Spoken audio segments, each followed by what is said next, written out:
Good evening and welcome, ladies and gentlemen, to the round 3 of the MotorMotion E-Series GT3 Championship at Spa-Francorchamps.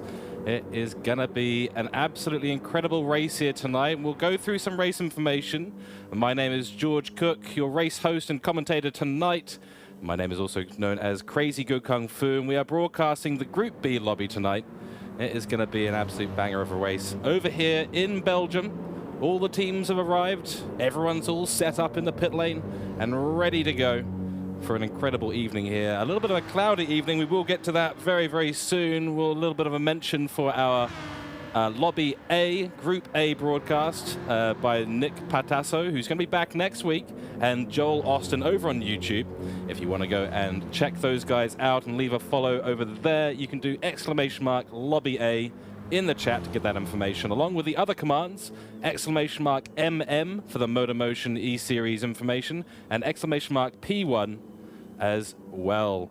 And before we get into things, folks, first, a message from our sponsors. Level up your sim racing experience with Player1 Sim Gear. Shop the biggest brands and the best range today. Player1 Sim Gear, official sponsors of MotorMotion E-Series. And that, of course, is our Player1 Sim Gear sponsor. They are Melbourne-based and 100% Australia-owned. They provide sim enthusiast gear for sim enthusiasts by sim enthusiasts. They've decided to very generously donate some prizes for each of the division champions for this season. They love feedback, and they have all sorts of flight gear, sim gear for racing, and every kind of imaginable bit of sim gear you can possibly think of. They have it in store. So if you want to check out more, please visit www.p1simgear.com, proudly sponsoring the MotorMotion E-Series GT3 Championship. And I will say a quick welcome in to everyone in the grandstands today. That's you, chat. Thank you for tuning in today. Really appreciate it, and hope you all have a fantastic evening with us here in the Group B lobby. Like I said, we do have our sister lobby over in Group A, or parent lobby, you might say. But I don't know, I feel a particular affection for our silver and bronze championship drivers, and I think they're going to put on a real good show for us tonight. And speaking of tonight, we are at Spa-Francorchamps here in Belgium. No mandatory tyre, which is a little bit different from what the previous screen has just told you. No mandatory tyre here because the weather did unfortunately start to come in. And we will, unfortunately, looks like we will have a little bit of rain here tonight. And for that reason, Race Control decided that no mandatory tyre was required for the evening. So the racers and the teams have had to switch up their strategies and actually figure out what their optimum tyre is going to be for this track, as they deal with a very, very overcast and very, very cloudy Belgium. Yeah, I would say it's a beautiful day, because it's always a beautiful day here at Spa for me. But nonetheless, we will see how the teams go. Very excited to see what the strategies will be, especially if we get a little bit of rain on track. The weather radar at the moment is telling us that we will have a bit of a dry start to the race in qualifying, so no massive issues there at the moment, based on what we can see. That could change up quite rapidly, and in the middle of the race, looks like in about an hour or so, we will be getting a little bit of rain falling onto the track, which is definitely going to make things interesting. It doesn't look like the rain's going to last for long. That's lucky, and then we will have the track drying out towards the end of the race. Now, that could bring in some very interesting strategy calls. Having driven here myself in the wet, I know how treacherous it can be at Spa. So you've got to manage your car and your tires and your strategy very, very well with a fine-tooth comb, more so than you would. The last time out, of course, we were at a very sunny Monza, so the team's not exactly ready for these kinds of conditions, but they've been doing lots of preparation in the pit lane. They're ready to go, and it's going to be an absolute banger of a race here, everyone. Moving right along, we're going to start talking you guys through the teams, the drivers, the standings, and the previous results, so stay tuned for all of that. So at the moment in the team's title, now this is across Group A and Group B. So we have WTC-Racing, that's World Touring Car Racing from South Australia. Scarborough Motorsport from New South Wales in the 911 Porsche. Sorry, WTCR are in the F-Type Jaguar. Scarborough Motorsport in the 911 Porsche RSR GT3 car. Next, we have Black Rose Racing from South Australia, choosing the Mercedes AMG GT3. NED Racing from Queensland in the BMW M6. Sorry, that's correction on that. NED Racing Queensland in the Aston Martin V12. Getting my cars mixed up. How could I do that? Forgive me, everyone.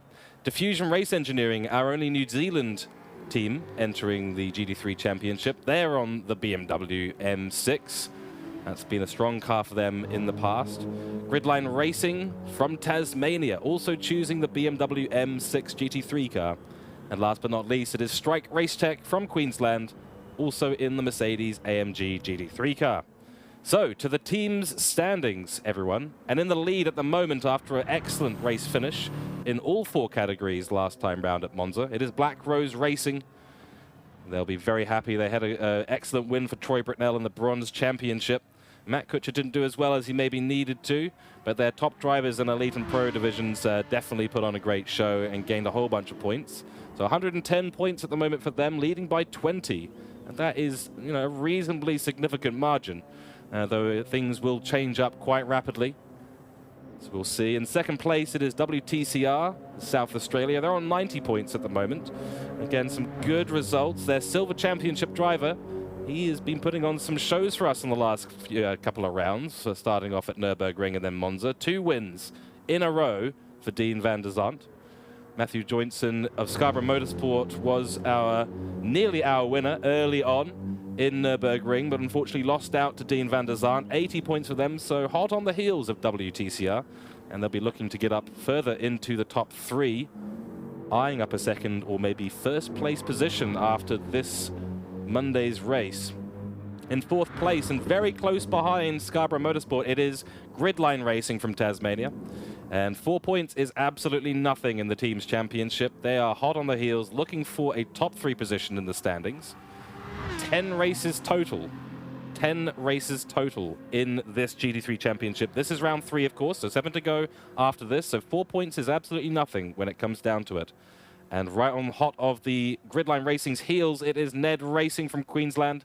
Some excellent drives from their silver and bronze category drivers last round at Monza. 72 points for the team. Some excellent results, keeping them in it, and only 8 points behind 3rd place. So both those teams looking to get up into the top 3 at the end of Spa, hoping that their drivers can pull some cats out of the bag, so to speak, and get themselves up into that beautiful top 3 standings for the teams.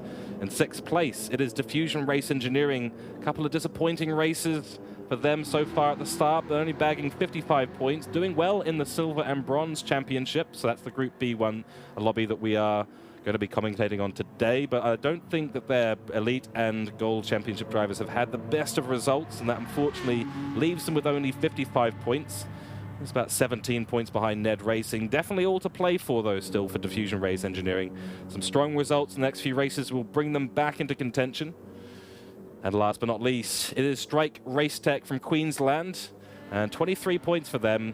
A very disappointing start to the GT3 Championship for that team. The team owner going on to the interviews and talking about that, stating it's not the results that we want, and the things just didn't go our way. So looking to make things go their way this time out.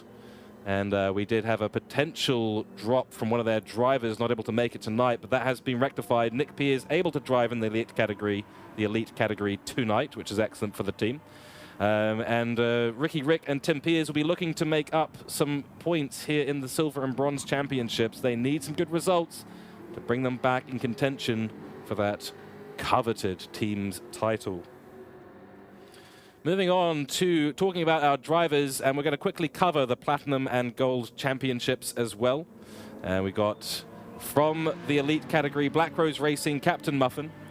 From Scarborough Motorsport, it is Sir YC Hosking.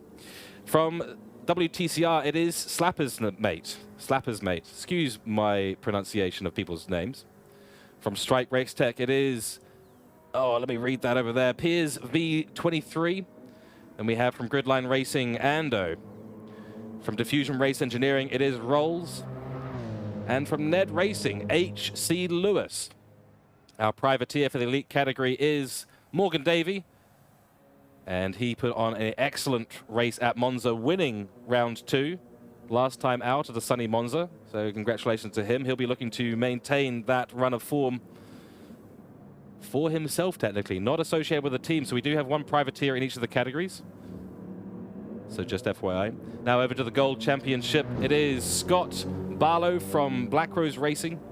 We do have Kez Audio from Scarborough Motorsport. Aussie Hypnotic from WTCR. Sir Dids from Strike Racetech. And GLR Scotty, the team owner of Gridline Racing. And Big Bruce the Shark from Diffusion Race Engineering. And last but not least, it is Burke's Boy from NED Racing. The NED Racing people always sporting slightly different colors. Same livery, different colors. I really like that. Over to our Lobby B categories, though. Silver Championship and Bronze. These are the drivers you'll be watching today on this Twitch stream / YouTube broadcast. And we do have Monica Camilleri, Super V2000, VT2000 from NED Racing. Dean van der Zandt, WTCR Racing, known as IMAT. Matthew Joinson, PLE Black Friday from Scarborough Motorsport. Jeff Bruin, Squirrel, our race host from Gridline Racing. Matt Kutcher. Apologies to Matt Kutcher. Last time round, I managed to call him Matt Kutch the whole way through. His nickname in-game is actually Kutch, so from Black Rose Racing. Aiden Sampson, known as Hellblazer from Diffusion Race Engineering. Ricky Rick, Mad Rick from Strike Racetech, and our privateer for the Pro-Am Silver Championship is Chops 1983, Sean Parker, our privateer. In the Bronze Championship, Karma Foster for NED Racing rolls 2-0. Chris White, Flighty Whitey from WTCR. Dylan Scarborough, the owner of Scarborough Motorsport, Marty McFarty. Wade Rushton, Rushfire from Gridline Racing. We've seen one of his compatriots in the grandstands, in the chat, yelling out with a big microphone. Absolute legend. Troy Britnell from Black Rose Racing. His nickname is Brits Lightning. Richard Robinson, Robbo from Diffusion Race Engineering. And last but not least, Tim Piers, Rodringos, I'm going to call him Rody, if you hear me say that, Strike Race Tech. So, to the previous race results, and as you can see, Morgan Davey did have a great result there in the elite category as the privateer, followed by Captain Muffin for Black Rose Racing, part of the reason why they've gained so much in the points. HC Lewis rounding out the top 3 with 10 points. And we've got Sir YC for Scarborough Motorsport. Foster from Diffusion Race Engineering, both bagging the same number of points there. Wade Von Duve, the owner of WTCR. Slapper's Mate on 4 points. Ando, Gridline Racing on 2 points. And then our first place in the pro category there, Scott Barlow from Black Rose Racing. As you can see, he actually scored more points than second place in the elite category. Now, that happens when you finish above a elite level driver. And as you can see down in 13th place, rounding out the elite division, it's Nick Piers for Strike Racetech. So not a good result for him, sadly, and that's allowed some of the other pro category drivers to get ahead on track and gain a few more points for their wins. So in 9th place overall, but 2nd place in the pro category, Kesby from Scarborough Motorsport. 3rd place for the pro category from Gridline Racing, it is GLR Scotty. Aussie Hypnotic from WTCR in 4th place, getting 9 points for WCCR. And then it is Burke's Boy, NED Racing, 7 points. And we have our 13th place overall, last place in the elite category, Nick Piers from Strike Racetech. Mead from Diffusion Race Engineering, 2nd to last in the pro category. And then last but not least, Strike Racetech's Griffin, Griffo Tony, 62, 2 points for him, rounding out the race. Over in the B category last week, we had a great race at Monza. Dean van der Zandt bagging himself the victory overall with some great strategic moves and managing his tires and fuel right to the end in the 60-minute race. Followed closely at the end by Sean Parker, only separated by 0.3 of a second. It was an incredible finish between the two. Hoping to see some more racing going on between those two. The privateers in both lobbies absolutely mixing up the grid, showing that they've got some stuff, making the team owners nice and jealous, which is exactly what they're there for. 3rd place overall in the Silver Championship is Gridline Racing's Jeff Bruin, 10 points for him. Good amount of points for Gridline Racing there. Matt Kutcher from Black Rose Racing, 8 points. Monica Camilleri, good finish for her and for NED Racing, 6 points in the Pro-Am category. Matthew Joinson, a bad strategy call for him. That really caused him to lose a lot of positions. He was up in the top 3, but just not able to make the strategy work for himself. Scarborough Motorsport gaining 4 points from his efforts on the day. Aidan Sampson for Diffusion Race Engineering, 2 points. And the last place in the Pro-Am category in 15th overall in the race was Ricky Rick for Strike Restec. He had a disaster of a race, starting extremely well, but running wide and getting the car spun around several times during the race. And that unfortunately put him behind all of the bronze category finishes, the bronze championship finishes. Speaking of the bronze championship, an overall 8th place in the race, but first in the bronze category was Troy Britnell, Brits Lightning. That bagged him 21 points for his team, Black Rose Racing. You can see why Black Rose are miles ahead in the championship, team championship at the moment. Wade Rushton in 2nd place, 9th overall for Gridline Racing, 16 points. Karma Foster, excellent drive for her to get 3rd overall for NED Racing. She was extremely happy with that. And we had NED Racing in the broadcast for last week, cheering her on. 11th place and 4th overall in the Bronze Championship is Tim Piers for Strike Racetech, bagging a good amount of points for his team there. They needed that. Hopefully replicates his success from last week, or maybe the top 3 for him. We'll see. In 5th place overall in the bronze category, but 12th place in the race was Scarborough Motorsport's owner, Dylan Scarborough, Marty McFarty, 7 points for his team. So we hear some screeching in the background from on track. And 13th place overall, it was Richard Robinson from Diffusion Race Engineering. And that's 6th place overall for him. The whole 1, 2, 3, 4, 5. Yeah, 6th place overall for the Bronze Championship. Streamer problems, folks. I can't count any longer. 5 points for his team. And last in the Bronze Championship, 14th overall for WTCR, it is Chris White, bagging 3 points for his team. So, for the standings overall over the first 2 rounds of the GT3 Championship, looking at the Group A GT3 Championships first, in the Elite, which is also known as the Platinum Championship, the Elite category, Morgan Davey now in the lead as our privateer, so no team able to take advantage of that. 35 points from overall, followed closely by H.C. Lewis, who won the first round, but was not able to get a good result in the second round at Monza. Captain Muffin in 3rd place on 25 points, followed by Ando on 17. Closely followed by Hosking from Scarborough Motorsport on 16 points. So the top 5 reasonably close. We're looking at, the points difference of around 18 there. Richard Foster, I believe, Rolls Foster, Rolls from Diffusion Race Engineering. Excuse me, Mr. Foster, my fault. 12 points for him at the moment, 6th place overall in the Platinum Championship. Wade Von Duve on 10 points in 7th place, followed by, in last place at the moment for the Platinum Championship, Nick Piers for Strike Racetech. For the Gold Championship, it is Mr. Barlow for Black Rose Racing, 44 points for him. So getting some good finishes ahead of some elite category drivers. Not an easy thing to do at all. Those elite category drivers are incredibly fast. Followed by Kesby of Scarborough Motorsport, 32 points.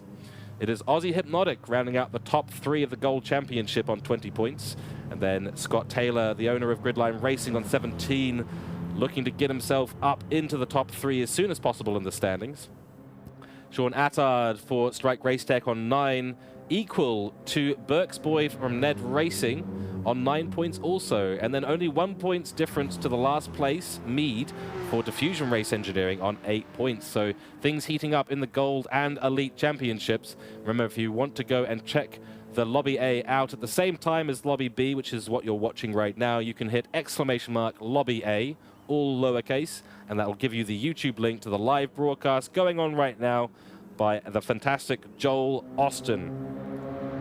So, to the categories that we care about in this stream, and at the moment for the Pro-Am category, the Silver Championship, the leader at the moment on 42 points is Dean van der Zandt. 2 race wins under his belt now, proving that he has the worth and the mettle to potentially take another victory here. We will see. Privateer Sean Parker trying to take the fight to Dean as much as possible on 27 points. Had some very close calls in the last race to getting great results. Missed out a little bit based on strategy. The Mercedes AMG that he has chosen to drive is very hard on the tires, and it's something he's ended up having to manage quite significantly. In 4th place, it is Matt Kutcher on 16 points overall for Black Rose Racing in the Silver Championship. Jeff Bruin rounding out our top 5 for Gridline Racing, 12 points, so close behind. He's within spitting distance of 3rd place maybe a good couple of results in the next few races could bring him back in the contention for the Silver Championship. 6th place goes to Monica Camilleri for NED Racing, 10 points for her. And then 7th place, it is Aidan Sampson for Diffusion Race Engineering on 8 points. A sniff behind 6th place there. And last but not least, it is Ricky Rick. Some awful results for him in the last 2 races, so 1 point overall and rounding out our Silver Championship. Over in the AM category, the Bronze Championship, leading at the moment, Wade Rushton. Rushfire for Gridline Racing. Some excellent results overall for him in the last 2 rounds. 30 points, but followed closely by Richard Robinson on from Diffusion Race Engineering on 27 points. We'll be looking at those two a lot this race, and also Troy Britnell in 3rd place. Only 5 points separating the top 3, so it will be very interesting to see who comes out on top. Karma Foster in 4th place for NED Racing on 21 points, a sniff away from the top 3. Chris White in 5th place for WTCR on 18 points. Dylan Scarborough, the Scarborough Motorsport, the owner, rounding out the 6th place position there. 13 points for him, a little bit of an unlucky number, 13, so maybe we'll see him get a little bit further ahead in this next race. And last but not least, it is Tim Pears, who had a good result at Monza, bagging himself and his team a whole bunch of points to bring them back into the Teams Championship and securing himself a not too far distance from 6th place. A couple of more good results for Tim, and he will be seeing himself rise up the Bronze Championship. So excellent overall from all the teams. And we will momentarily jump into our onboards for the practice. We've got about 5 or 6 minutes to go until qualifying begins. So make sure that you have your beer, your wine, your water, your juice, your cup of tea, your coffee. Make sure your feet are up, rested in a nice position, and get ready for an awesome, awesome cloudy afternoon here at Spa. It's going to be a fantastic race, lots to talk about in terms of strategy before we get on track for qualifying. And we will be back with you shortly after a very, very short ad break.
Now here we are. You can see the clouds, you can see the fog, you can probably smell the humidity here at Spa all the way from wherever you are joining us from around the world at Spa in Belgium. It is a foggy, foggy, foggy day for this afternoon and evening race, and we will be watching very, very closely the weather radar to see when the rain comes in. This is going to make a huge impact on strategy going forward. Now, at the moment, looking at the radar, we do not have any rain forecast for qualifying, which is news for the teams. They'll be very happy to hear about that.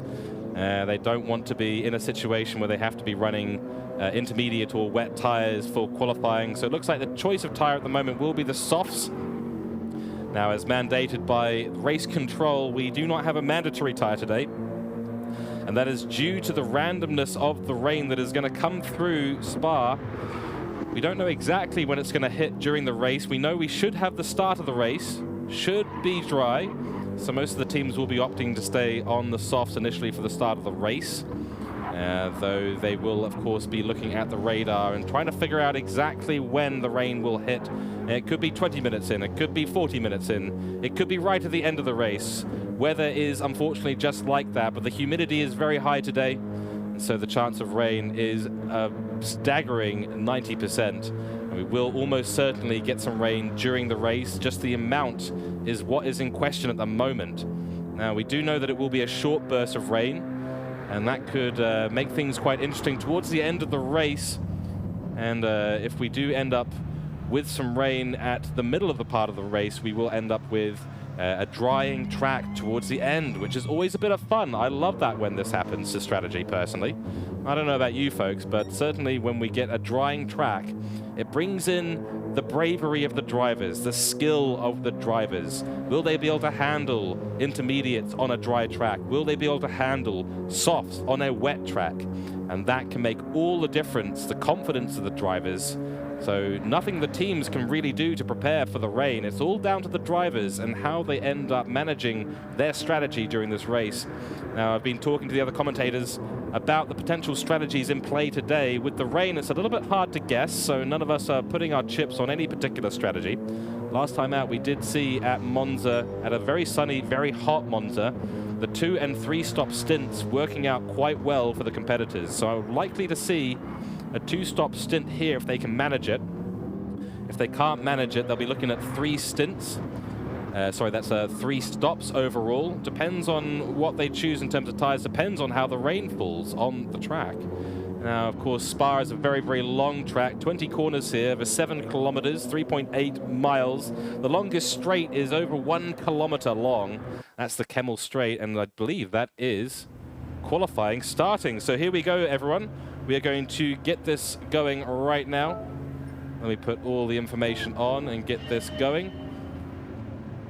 I'm pretty sure that was qualifying. Let me just double check that by jumping out very briefly. It is indeed qualifying, has indeed started, folks. A little bit earlier on my schedule, but I believe I'm looking at the wrong clock. I am indeed, so it is actually time for qualifying.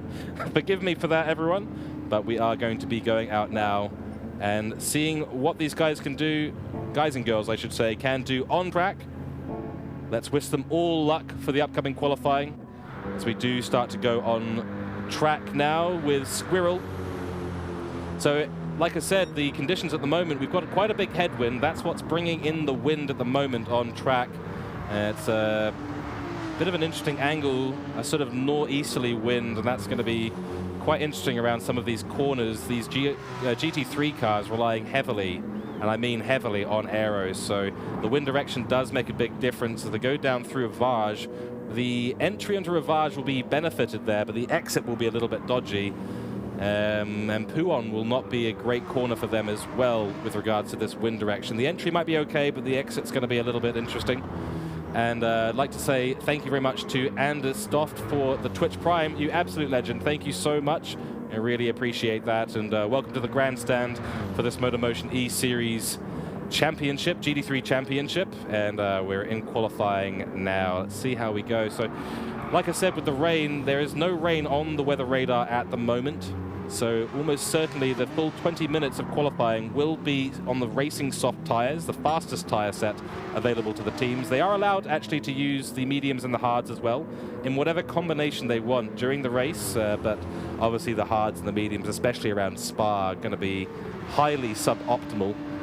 Definitely not a choice that the teams will be wanting to make. So my prediction here regarding strategy is likely to start off the race on the soft tire. When the rain does inevitably hit, you'll want to be switching onto the intermediates or the wets, depending on how much rain comes down. We'll see how they go with regards to that. The choices there are going to be very interesting because the intermediates can actually make it a decent way around this track as it starts to dry out, but the wets will suffer immediately. You don't want to be running on the wets later on in this race. And so that, and then obviously at the end, as the track starts drying out, you'll want to judge the point at which you actually end up going back onto the soft tire. I wouldn't recommend anyone be using the mediums or the hards. I don't think the teams will be, or the drivers will be favoring either of those tires here. From experience, I know that the mediums are somewhere around 1 to 2 seconds slower, and the hards another second slower than that. Of course, degradation is a point. We are going for 60 minutes during the race, but that won't make a huge difference here. The racing softs have been proven to last a reasonable amount of time. We'll be keeping an eye on the tire degradation as these guys go around for their qualifying laps. Believe everyone has now completed an out lap, so we should be able to see some times coming onto the board in about 1.5 minutes. The average lap time around here will be somewhere above 2 minutes 15. With the recent patch for the game, 1.31, there was some significant changes to the physics and tire simulation, all of which these teams have been working hard to prepare their drivers for. A lot of reports coming in that the understeer on entry to the corner is quite significant, and the oversteer out of the corner also quite significant now. And staff, thank you so much for the comments in the grandstand. I really appreciate that. Spa is absolutely one of my favorite tracks in the world. I love that we have Formula 1 here still. I hope that continues for many, many years. Of course, Spa, home to the 24 Hours of Spa. If you haven't watched that event, you absolutely have been living under a rock. One of the great GT3 championships goes on here as well, including Formula 1. Formula 2 and I believe Formula 3 as well during the main weekend. There's been some incidents in past years, some of which I won't repeat on stream because they are quite sad, and it is quite a dangerous track. Lots of controversy at this track, and you know, when there's controversy at a track, the viability of continuing to race at that place does come into question quite often. But they've made a lot of modifications ever since the opening of the Spa-Francorchamps track. I can't remember exactly what year it opened, but it was during the early years of Formula 1, and they did take the original Formula 1 cars to this track. Eau Rouge used to be a completely different setup, with our fastest lap at the moment at 2:18.098 from Hellblazer. That is an extremely good lap. So we'll see if we get into the 2:17s today. But Eau Rouge used to be an absolute nightmare, many, many large crashes, and even still to this day, it is extremely dangerous. The runoff area is large to the right, but the barriers are close to the left. If you get oversteery or on entry and spin the car, that barrier on the left is not your friend, and you'll be thrown across to the right of the track, and we've seen that on a number of occasions. Unfortunately, we've had a few fatalities on the real track at Spa at that particular point, so it can be quite a controversial track to talk about. Best Sector 1 there, set by Hellblazer. He's on the pace and absolutely charging through the field. A few people ahead of him on track. I believe that's Monica Camilleri ahead of him at the moment. Let's see what kind of lap time she has been doing at the moment. A 2:19.5 to start off her race. Not ideal for her, but she'll be able to find a little bit more pace throughout qualifying. 15 minutes to go, quarter distance so far in qualifying. So based on the lap times, we'll be looking at them being able to do at least 9 push laps, depending on how long the racing softs last, and that's something we'll be looking at very, very closely to make sure that we have an understanding of where those softs start to fall off. And it's going to be quite interesting. You know, you can balance where the rain comes in versus how long the soft tires will last. And I don't know, the teams might have to do a little bit of math on track with their drivers to figure out exactly what that crossover point is. You don't want to be having to pit early onto intermediates. That would be a disaster. Intermediates on a dry track do not work. Simply put, they do not work. And at the same time, you don't want to be underusing your soft tires. You want to use them to the absolute maximum. You know, it's like running to 0 fuel before your pit stop. It's something you'd want to absolutely want to get a spot on to maximize your performance at a track like this, but it is a tricky track. I've got to give it to the drivers. They're going to be driving in tricky conditions today as well. Spa is a tough track, even in the best of days. You see Matt Cooke run a little bit wide there for Black Rose Racing. And we'll see after 3 laps, starting his 4th push lap, it is Dylan Scarborough using a lot of the tires on the 911 Porsche. So it could be quite interesting to see exactly where we end up in terms of the tire wear. So to take you guys through Spa very briefly, I did mention before, it is 7 kilometers long. We are in Belgium. Now, starting out on the pit straight, you go down towards the first hairpin, the source, through into turn 2, which is technically not a turn, but it is a little kink in the road as you go towards Radillon and Eau Rouge, and we saw those earlier on. It's the biggest elevation change of any track in the world, as I understand it. Oh, and we get Chops going wide there. Oh dear, and straight into the barrier. That's damage for his Mercedes. He's going to have to go into the pits and get that repaired. As you go through Eau Rouge, you go up to the longest straight on the track. Good morning in chat. A Kemmel straight there, so that's a 1 kilometer straight, 0.66 miles for those of you who are in Europe.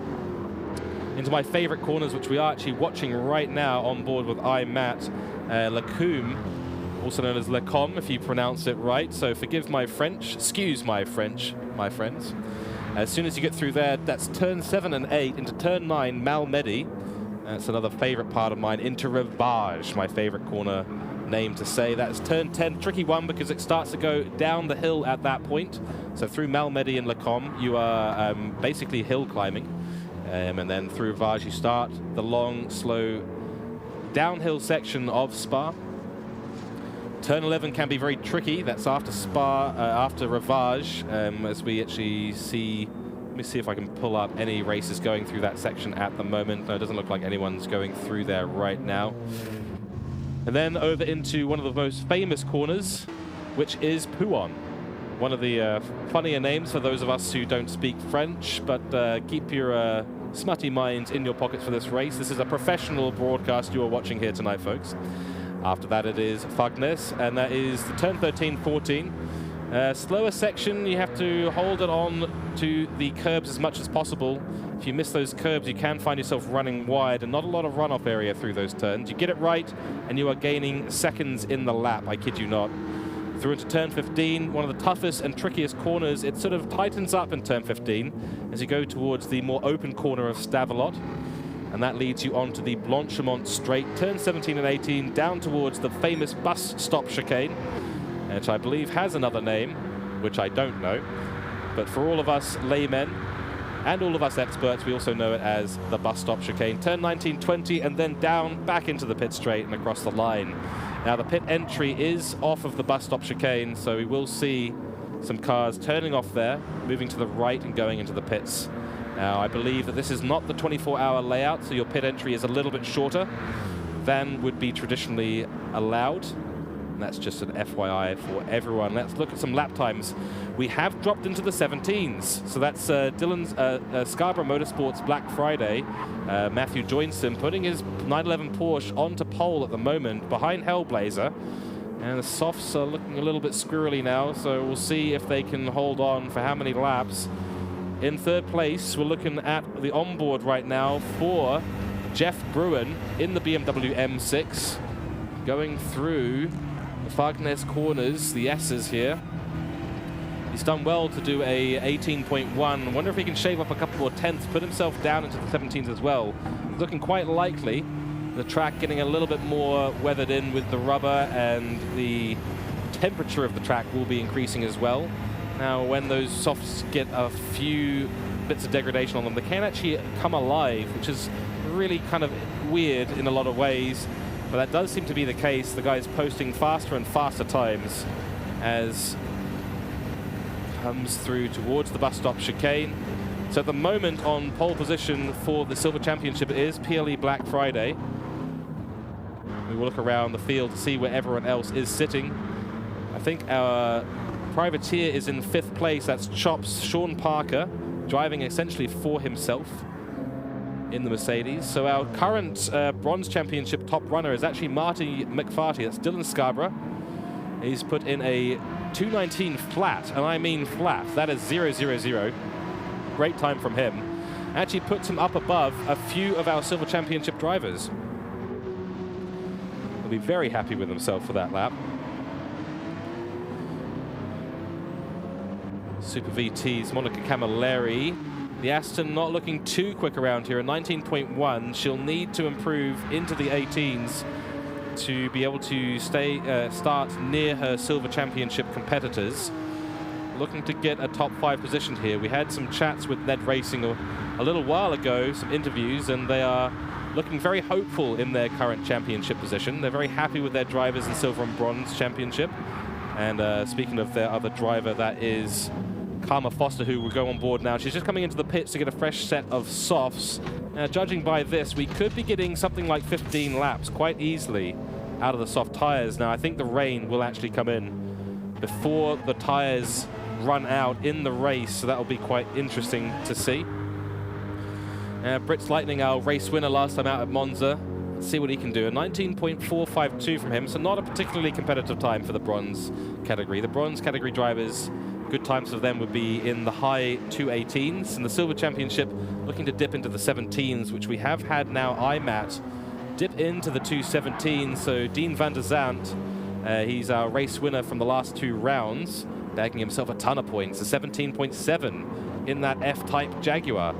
So despite the F-Type not having a huge amount of top speed compared to some of these other cars, obviously able to perform in the corners, and a great driver they have behind the wheel of that car. So excellent job getting to the lower 217s there. I don't think we'll see much faster than that. We could see some 217.5s. It's all to play for. I mean, 20 corners around here at Spa, and it really can be quite challenging to put a good lap together. So when you see a good lap being put together, you really do need to praise it, because it's very, very difficult to get all of these corners right. It's a very technical track, very complicated track. You need to be using the aero of these cars a lot, and that obviously makes it very, very tricky with the changing wind speed and direction. Now only 4.8 meters a second. Still no rain on the track, which is excellent news so far for the teams. 6th place, it's Matt Kutsch. Matt Kutscher, and apologies to Matt Kutsch once again. I keep getting his name wrong. Matt Kutscher. My apologies to him. Richard Robertson actually putting himself up into the top of the bronze category there, running a very low fuel run. It does make a big difference when these cars are on low fuel. As we mentioned earlier, the cars are a little bit more understeery at tracks like this that have a lot of demands on them in the corner, and they can get very squiggly on exit as well, so the guys will be managing the throttle out of the corners as much as possible. The BMW looking quite strong. Going into the pits there is Squirrel, Jeff Bruin. Out of the pits comes Richard Robinson for another high fuel run. Only 5 minutes remaining in the qualifying session, so they will need to get out and get some really good laps in. I don't think running high fuel at the moment is a really good idea, to be completely honest with you. You want to be running low fuel runs now on the racing softs. Get a fresh pair of softs on, get about 25% of the fuel in, go out for 3 laps, come back in would seem to be the optimum way to do things, but these teams do have a lot more information about how to run their cars on track than I do have available to myself. We will see as we go on board now with Dylan Scarborough, the owner of Scarborough Motorsport. He's on a fresh pair of softs on a low fuel run. That's exactly what I was talking about. So there we go. Remember, folks, I don't make predictions. I make prophecies that don't come true, in the words of one of the late greatest Formula One commentators of all time. So good job through there as we see a Diffusion race engineering car spin up ahead. That exit in turn 11 and the absolute nightmare. Really, really tricky to get that right.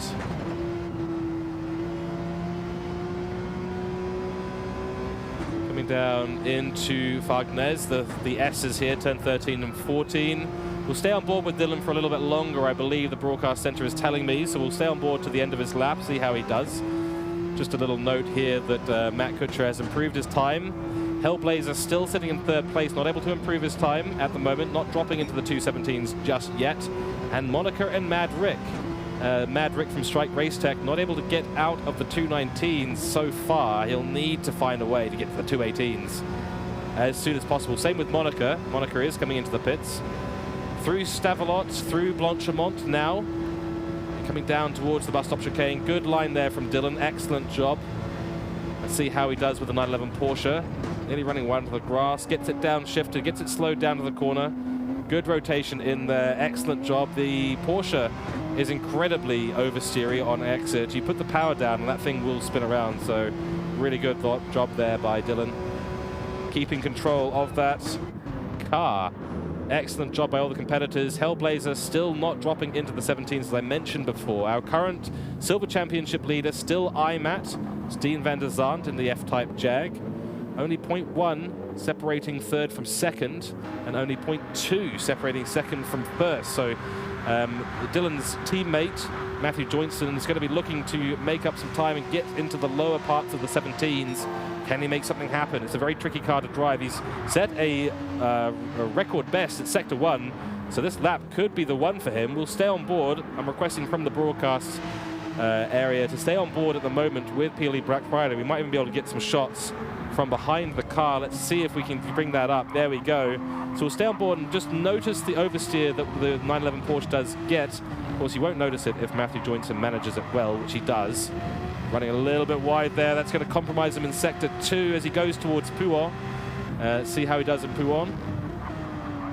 Drops the gear, turns it in, gets on the accelerator early. That's an excellent drive out of Pouhon as well.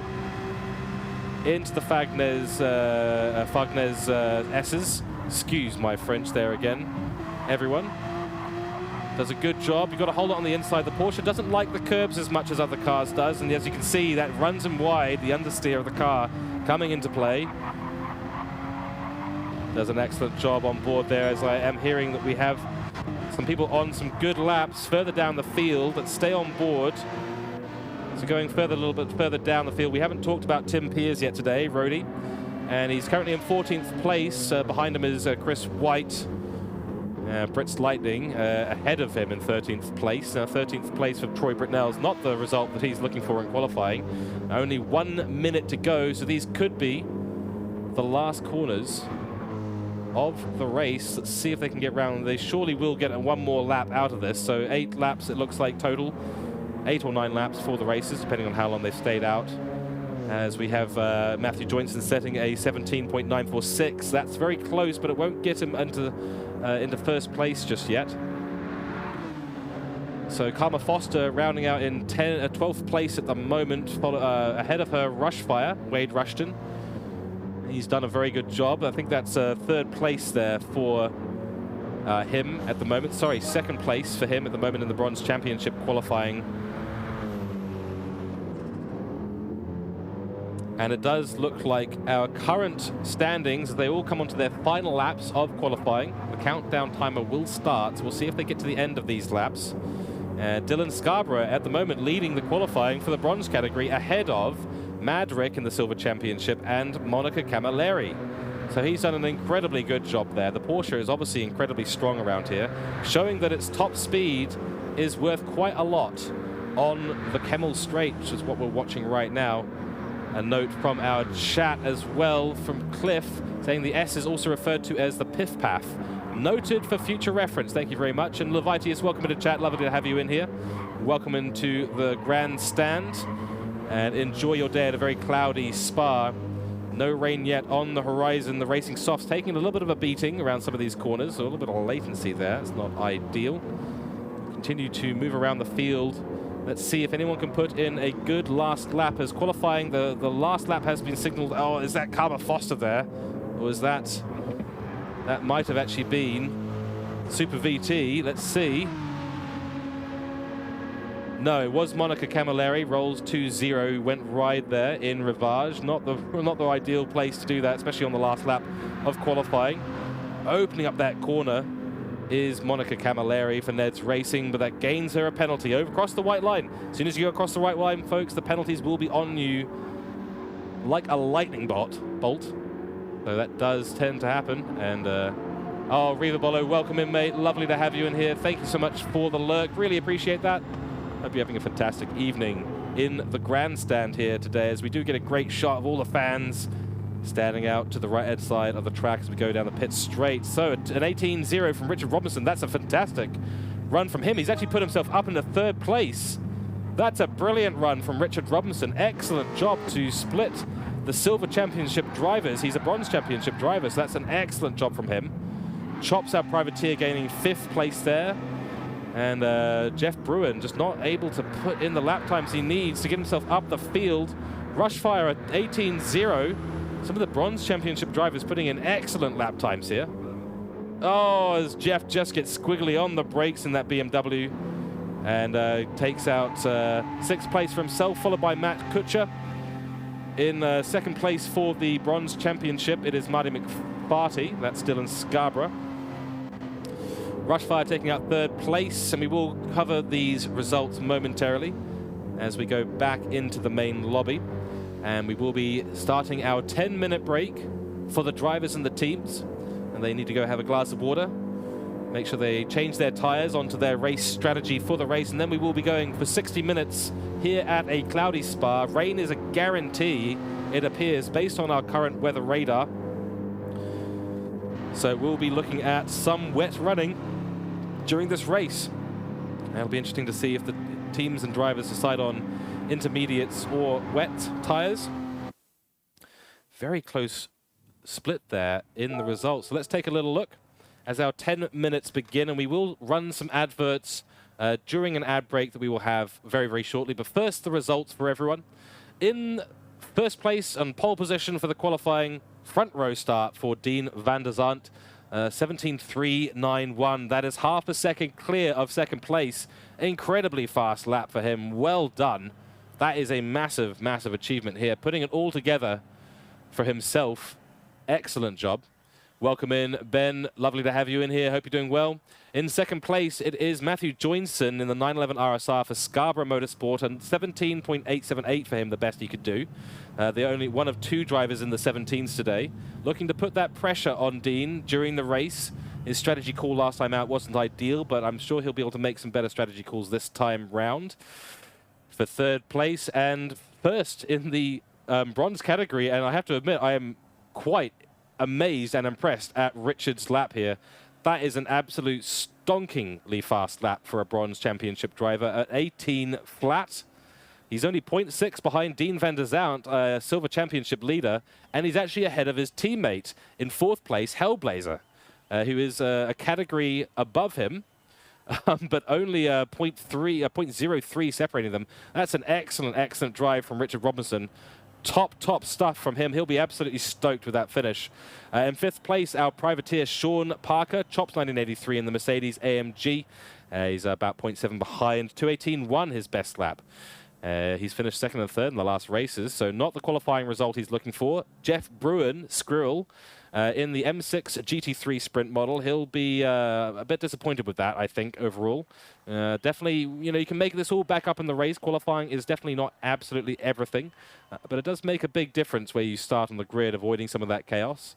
But some of those mid-runners through the Kemmel Straight can find themselves in a really good position to get some early overtakes as that slipstream in the race. While you're not allowed to slipstream during qualifying, you are allowed to slipstream as much as you want during the race, and we will see that a lot on the Kemmel Straight today. In seventh place, it is Matt Kutscher for Black Rose Racing. A second off the pace there, but seventh place, securing himself. That's a pretty good drive from him. Second in our Bronze Championship and ahead of some Silver Championship drivers as well. Dylan Scarborough in the 911 RSR, Marty McFarty. He's done an 18.4. Very respectable lap time. Only a second off the lead, and he'll be absolutely stoked with that as he does finish ahead of a couple of Silver Championship drivers. Wade Rushton in ninth place for Gridline Racing in the 18.7. Pretty decent job from him, about a second and a half off the pace. Behind him, our second to last Silver Championship driver for the Pro-Am category, and that is Mad Rick for Strike Race Tech in the Mercedes. He's only been able to put in a 19.0, so not either it's a lack of familiarity at this track or he just couldn't get the car in the right window. The Mercedes is fast here, but clearly wasn't able to wrangle it into the position he needed to. So then Monica Camilleri does finish out the Silver Championship leaders, the Silver Championship category in 11th spot overall, a 2:19.0, only 0.02 of a second behind Mad Rick. So just missing out on getting second to last there in the Silver category, but behind several Bronze category drivers. So that's going to be disappointing for both of those two. Her teammate, Karma Foster, finishes only 0.2 behind her in 12th place, so those two will be probably taking advantage of the fact they're finishing so close together and maybe allowing some strategy calls to come into play. We will see how they start out on the grid. In 13th place, it is Troy Britnell for Black Rose Racing, 19.4 for him. Not an ideal qualifying. He was able to qualify third last time in the Bronze Championship at Monza, so he'll be looking to make up a lot of places during the race. In 14th place, it is Rody It's Tim Piers from Strike Race Tech, a 2:20, so a little bit off the pace there, unfortunately for him. Nearly 3 seconds down. And last but not least, it is in 15th place, Flighty Whitey. Chris White in the F-Type Jag for WTCR. So once again, we have a WTCR sandwich, first place and last place overall. Chris White is quite off the pace here, unfortunately. So maybe a lack of familiarity with this track, but he'll be looking to make up some positions in the race. It's not all about your outright pace here in the race. And strategy does play a massive, massive part. You need to be managing your fuel, managing your tires. We do have rain on the horizon, folks. So without further ado, we will run an ad now on the stream. So I will be back with you in several minutes. Thank you for tuning in. Stay tuned. We're coming into our 60-minute race momentarily. So we'll see you folks shortly.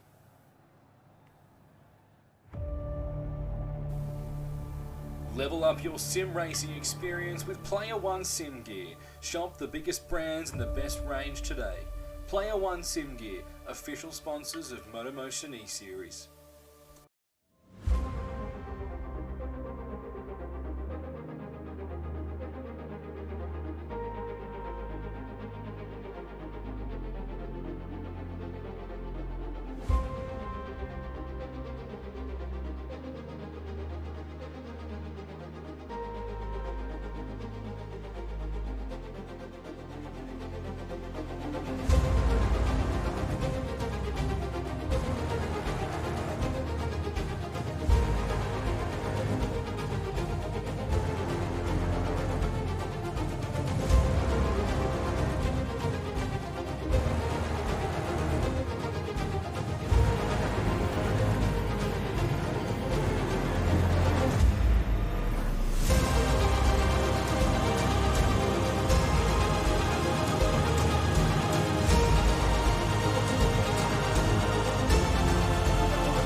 Right, everyone. Unfortunately, I had to cut that short just ever so slightly as we do now go on track for the beginning of our race. It's a rolling start here for all the teams, and they will be making sure that things go well for them at the start. Will be very interesting, but very excited for the start of this race. For all those on Twitch, you do have another minute on the advert. My apologies for that. We weren't able to start it as soon as we were able to.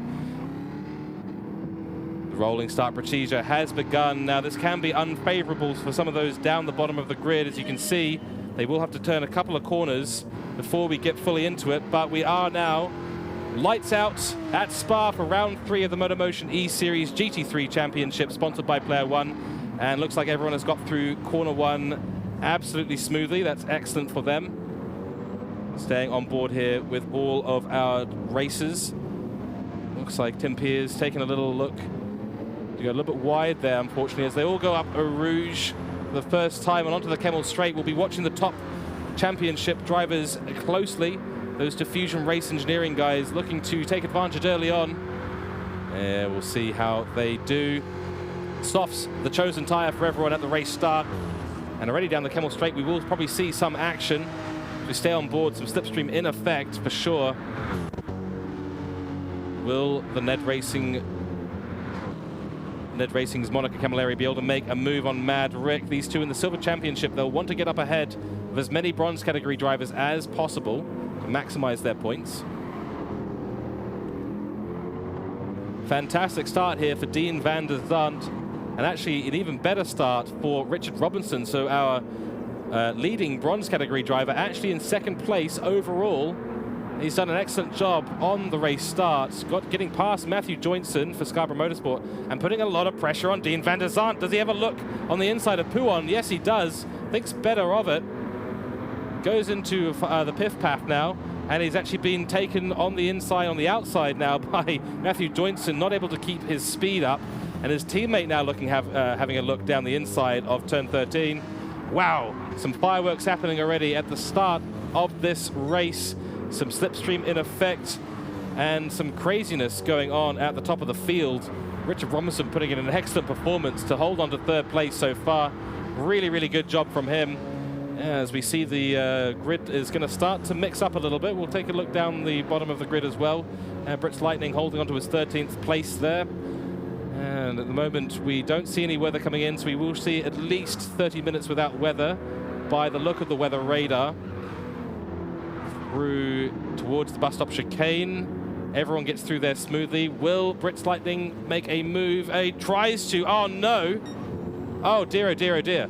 We've had some contact, it appears, down the other end of the grid, and that has put... Oh, lucky there was a... I think Mad Rick actually got collected there. A mistake running wide by Troy Britnell has caused an incident there and taken Mad Rick out, who falls back into third to last position behind, or no longer behind. Oh, that rejoin was very dodgy there. Oh, very dodgy rejoin by the WTCR driver, Chris White. He does manage to get it on board, and Maverick doing a good job to avoid the contact there. Now down the Kemmel Straight.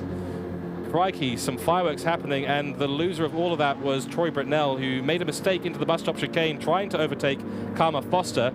Strike Rest Tech guy is being split in the middle by a WTCR car. Whoa, who's going to brake later here? Oh, and WTCR car of Chris White does back out, but more contact between him and Rhodey. Tim Piers won't be happy with that. The Strike Race Tech guys will be looking to make up some positions this race, not get punted out. Karma Foster managing to avoid the chaos. Ahead of her is Monica Camilleri, so doing a great job maintaining her position. She'll need to keep up with Rushfire, who has gotten ahead of her, probably down the Kemmel Straight.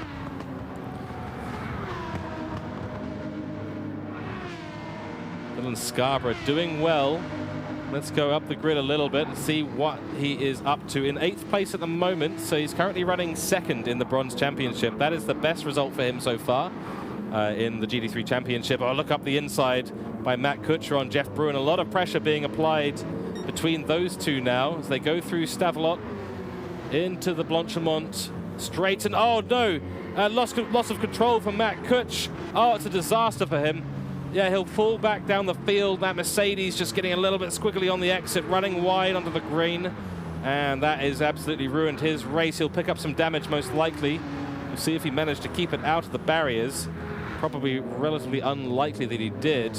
Running in 11th place at the moment. Yes, he's got some front splitter damage. And that is very unfortunate for Matt Kutch. Not ideal for him. That puts him behind several of the bronze category drivers. 9th place then. Elevated up into 9th place is Monica Camilleri. Remember, if you can survive the contact, you will actually gain a lot of places in this. It's a chaotic race. Yeah, pushing for 60 minutes at Spa is no small feat for any driver of any skill level. I'm sure we're seeing some similar antics happening over in the Lobby A as we see some action now between Matthew Joynson and Dean van der Zandt. These two always very close together on track, usually towards the end of the race, but now we're seeing it at the beginning of the race, the Kemmel Straight, and it's Matt going for a defensive move there, trying to hold them off into Lacombe. Can he hold on? A Sector 1 best by Black Friday, and oh, side by side into Lacombe. Very brave and clean driving by these two, but it is Matthew Joynson of the 911 RSI. He has managed to make that move stick. Excellent driving from him. Right behind them, though, it is Hellblazer for Diffusion Race Engineering, getting ahead of his teammate, Richard Robinson. About a second gap between those two. And Richard is doing a great job leading the bronze category at the moment. Excellent racing by all these drivers. That Kemmel Straight and the slipstream making a huge impact to when you can overtake. Lacombe obviously going to be the favorite place to make an overtake.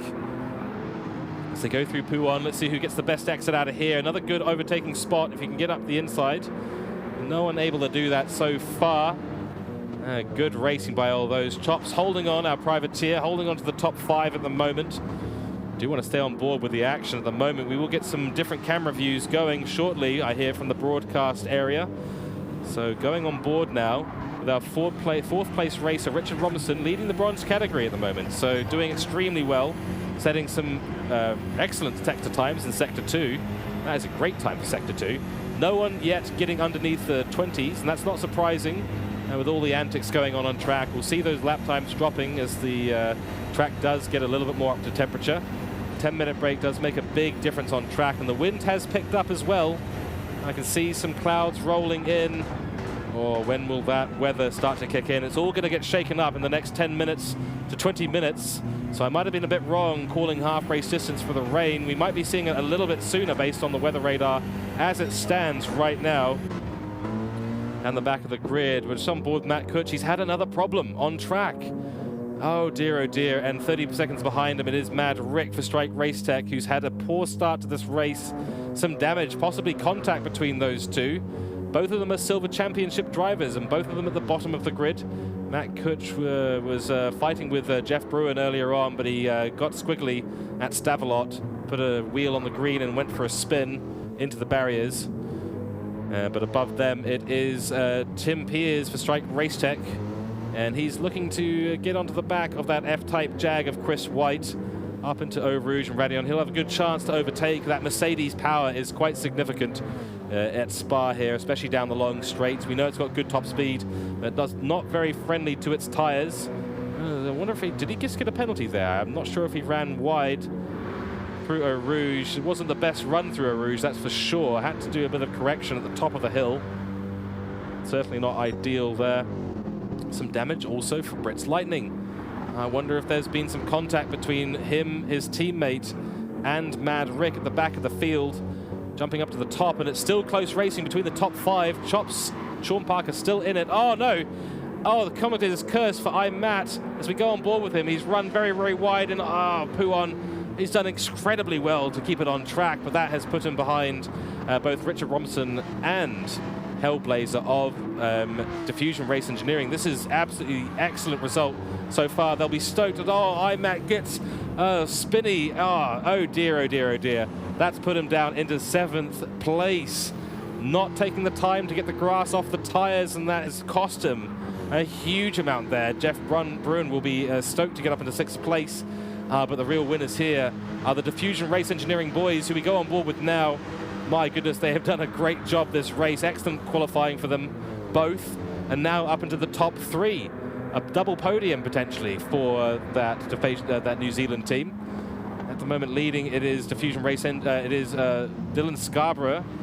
Dylan Scarborough's team, Scarborough Motorsports. It's Matthew Joynson leading at the moment, and the actual leader of the team is not too far down. He's 2nd place. He's moved up in 4th place now. How did I miss that? The bright yellow car on track. How did I miss that? It looks like Chops behind him. Sean Parker ran wide, and it is actually Marty McFarty. Dylan Scarborough in 4th place. So some bronze championship guys running very high up in the grid. 2 of them in the top 5 at the moment. Excellent work by those guys. And we do know that Dylan had a very, very good run in qualifying as well. Oh, that is music to the ears of him as the team owner, that he is currently holding a 2nd place and 4th. And looks like we do have Hellblazer getting ahead of our race leader. So now in 2nd place, that Kemmel Straight, mixing things up. I tell you, it's very hard to keep up with all this in the commentary box, folks. There's a lot going on track. Lots of things switching up. Every time I say that someone's in a position, I look back and they're suddenly not. That is the way things go. Wade Rushton of Gridline Racing will go on board with him for a little bit. He's now staring down the rear wing of IMAT, Dean van der Zandt, who was our race leader for most of the start of the race. And 10 minutes into our 60 minutes.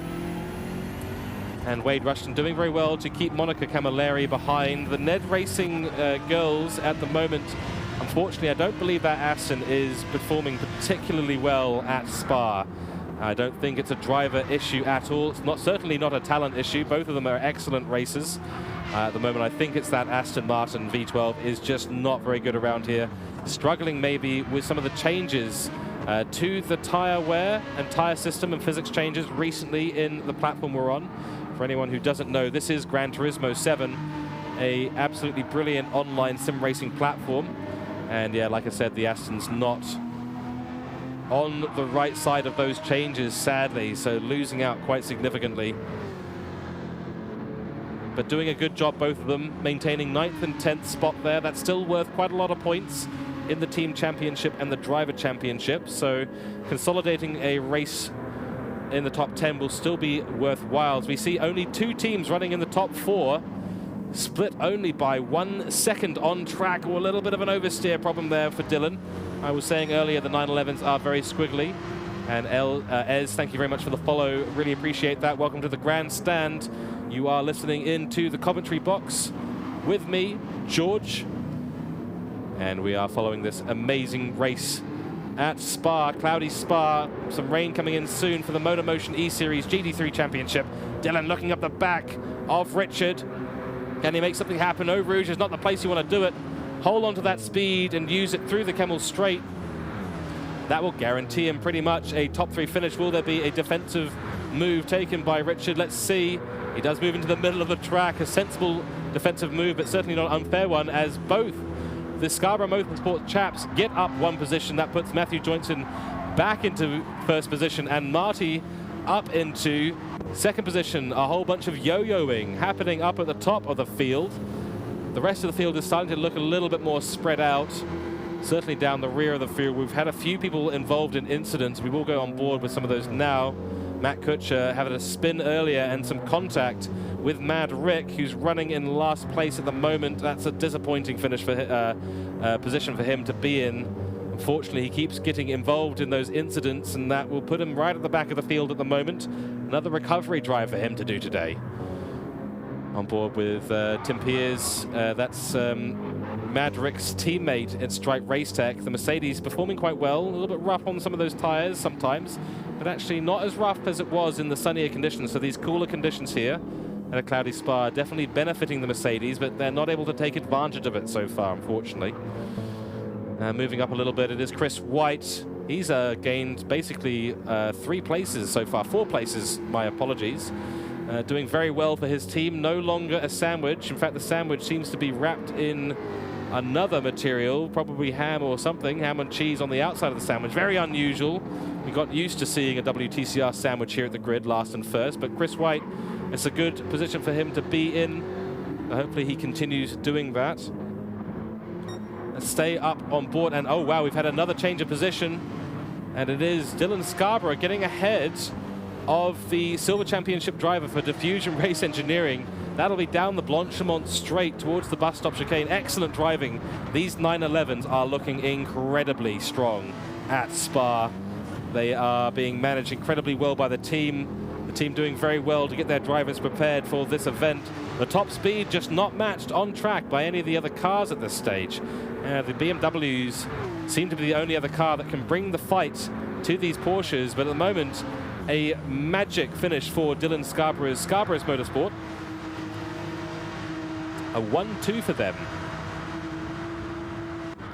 In 3rd and 4th position, Diffusion Race Engineering taking those 2 spots, but followed closely by our privateer, no longer actually. 5th place now belonging to Gridline Racing's Jeff Bruin. He's doing very well to manage his tires and fuel. Excellent racing so far from him. He's avoided the chaos. He's kept his mind clean and clear, and that has given him the ability to get past the Mercedes of Chops 1983, Sean Parker's Mercedes. He's a privateer, not racing for any team. And as you can see, the tire wear of the Mercedes is already running out. I'm very surprised at that, actually. But to maintain the top lap times, you really do need to be pushing the Mercedes. Great on turn-in, great on acceleration, but for both of those reasons, while they do have an advantage, that is the reason why the tires get worn out. So not much you can do about that, sadly, in the Mercedes. We'll see the GoPro sponsor, Goodyear sponsored AMG GT3 car. Beautiful car to listen to. I think it's probably one of the best sounding cars on the grid as well. Those in the grandstand, you feel free to punch in your opinions into your chat windows and do let us know which car on the grid sounds the best. A limited selection from these guys today. The GT3 Championship, you're only allowed to run cars from the official GT3 Championship in real life. One of the cars that sadly we do not see on the grid is actually the McLaren 650S. Probably one of the worst sounding cars out of all of them. So in a way, good for us, for the audio engineers, that car is not part of the grid. No teams or privateers in any part of the MotorMotion E-Series choosing that car. Looks like the Porsche, though, as much as I'd like to say that the Mercedes tires are looking pretty bad, the Porsche's tires are looking absolutely atrocious. Now that could really, oh no, and Jeff Bruin goes for a spin at turn 1. Oh no, that is so unfortunate for him. That'll put him behind Dean van der Zandt. Not ideal, and that could put him in range of the Astons of Karma Foster and Monica Camilleri. We'll see. That's super unfortunate for him. He was running so well at the start of this race, a top 5 position for him. But unfortunately, that gifts the 5th position back to our privateer. So the Porsches now starting to lose a bit of tyre wear. That's very interesting. It will put them at a disadvantage, quite a significant one, as they're only 17 minutes into this race at the moment. Quick update on the weather. The weather radar keeps flip-flopping between saying we're about to have rain and the rain is 15 minutes out. So at this point, really hard to tell for both the teams, the drivers, and myself in the commentary box as to whether we're going to get rain in the next 15 minutes. It's threatening. It certainly is threatening, a downpour, but at the moment, oh, we see Jeff running wide at the back. Oh, no. Oh, dear. That's Jeff Bruin again running very wide for Gridline Racing. Oh, that's unfortunate for him. He'll be spinning around and around. Ah, disaster for him today. My heart goes out to him. Another recovery drive. He'll be very disappointed with himself, but if he keeps it clean, maybe he'll be able to make it up in the later parts of this race. Still a long way to go, everyone. 42 minutes in this race, so don't blink for a second and you'll miss the amazing on-track action. So at the moment, it's Dylan Scarborough doing well to hold off the BMWs of Diffusion Race Engineering. Starting to use up a little bit more of the tyres than he hoped. We go on board with the Diffusion Race Engineering chaps, and boy oh boy, that BMW M6 is bloody good on its tyres. Excuse my French once again to everyone in chat, but it is really, really good on its tyres. And being managed very well by those chaps. And oh, a big dive by Hellblazer on Dylan. That's a big send. I don't think there was any contact there between the two, but I don't think Dylan was really expecting a dive, but he was going quite wide in the corner. The space was there. It's a fair play to Hellblazer, getting up ahead, but to be completely fair, that's probably not the right place to go and make an overtake. You really want to be overtaking on the Kemmel Straight because Dylan will have the run on him and slipstream through a Rouge. This is like 2 kilometers in a row now, basically flat out driving. And I can tell you, Dylan will probably, almost certainly, get ahead again of Hellblazer at the end of the Kemmel Straight into Lacombe. Let's see what he can do. For now, we will be moving down further on the grid, I hear, from the broadcast area of the track, which is in the main pit lane. Karma Foster having a good race at the moment, keeping 9th place to herself. The Aston not great on its front left tyre. She'll be looking to make up a few spots, but probably mostly going to be based on contact ahead. We'll see, we can see Chris White now. He's fallen back a couple of places, it looks like. No, he's actually maintained his 12th position. Sorry, excuse me. But the time ahead of him is widening, the gap a little bit widening ahead of him. Mad Rick able to make up a position to Matt Kutscher, who's having a terrible, terrible race. Oh, it looks like he's gone into the pits. So an early pit stop there from Matt Kutscher.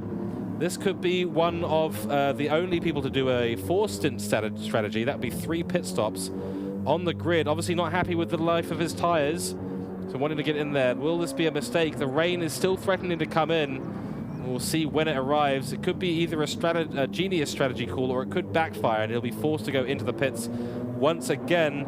But currently all on his lonesome down there. His teammate, Troy Britnell, through Pujon he goes. Bit of contact he's still holding from earlier, that front splitter. That's not going to help him at all with the aerodynamic nature of these cars. Karma Foster. And we've also got Jeff Bruin here, who sadly had some spins there. That's going to be disappointing for him. He just needs to get his head down, get some good lap times in. So as you can see, he lost, 25 seconds on that lap where he spun at turn 1 and then over later on in the lap as well. Complete disaster for him on lap 8. He'll be looking to make up a lot of time. 25 seconds is a long way to make up. He was running within a few seconds of the leaders. No longer, sadly, as I do see Dylan Scarborough has made it up ahead of Hellblazer once again. I told you it's not the place to be going for a move. And we've got another pit stopper. That's Monica Camilleri and Hellblazer. Hellblazer in the pits. Now that is very interesting. He has decided to get a new fresh pair of softs. Obviously the weather not showing them that there will be rain incoming. We will see how they manage that later in the race. So potentially with the rain, they may have to look at doing a 3-stop strategy. Now that would be very unorthodox. I'm just checking out the weather radar here on my screen, and it has flipped back to no rain. That might be why, caused by the trigger point of Matt Cooke going in earlier on, that might be why they're considering another run on the softs before the rain comes in. So looking like the softs really only lasting, in terms of their optimum pace, about 7 or 8 laps. That's not a lot of time. It's about 18 or 20 minutes on track. So I'm trying to do some math in my head at the moment. We'll see where... It all comes down to where the rain comes out. This is the problem, folks. The rain is not guaranteed.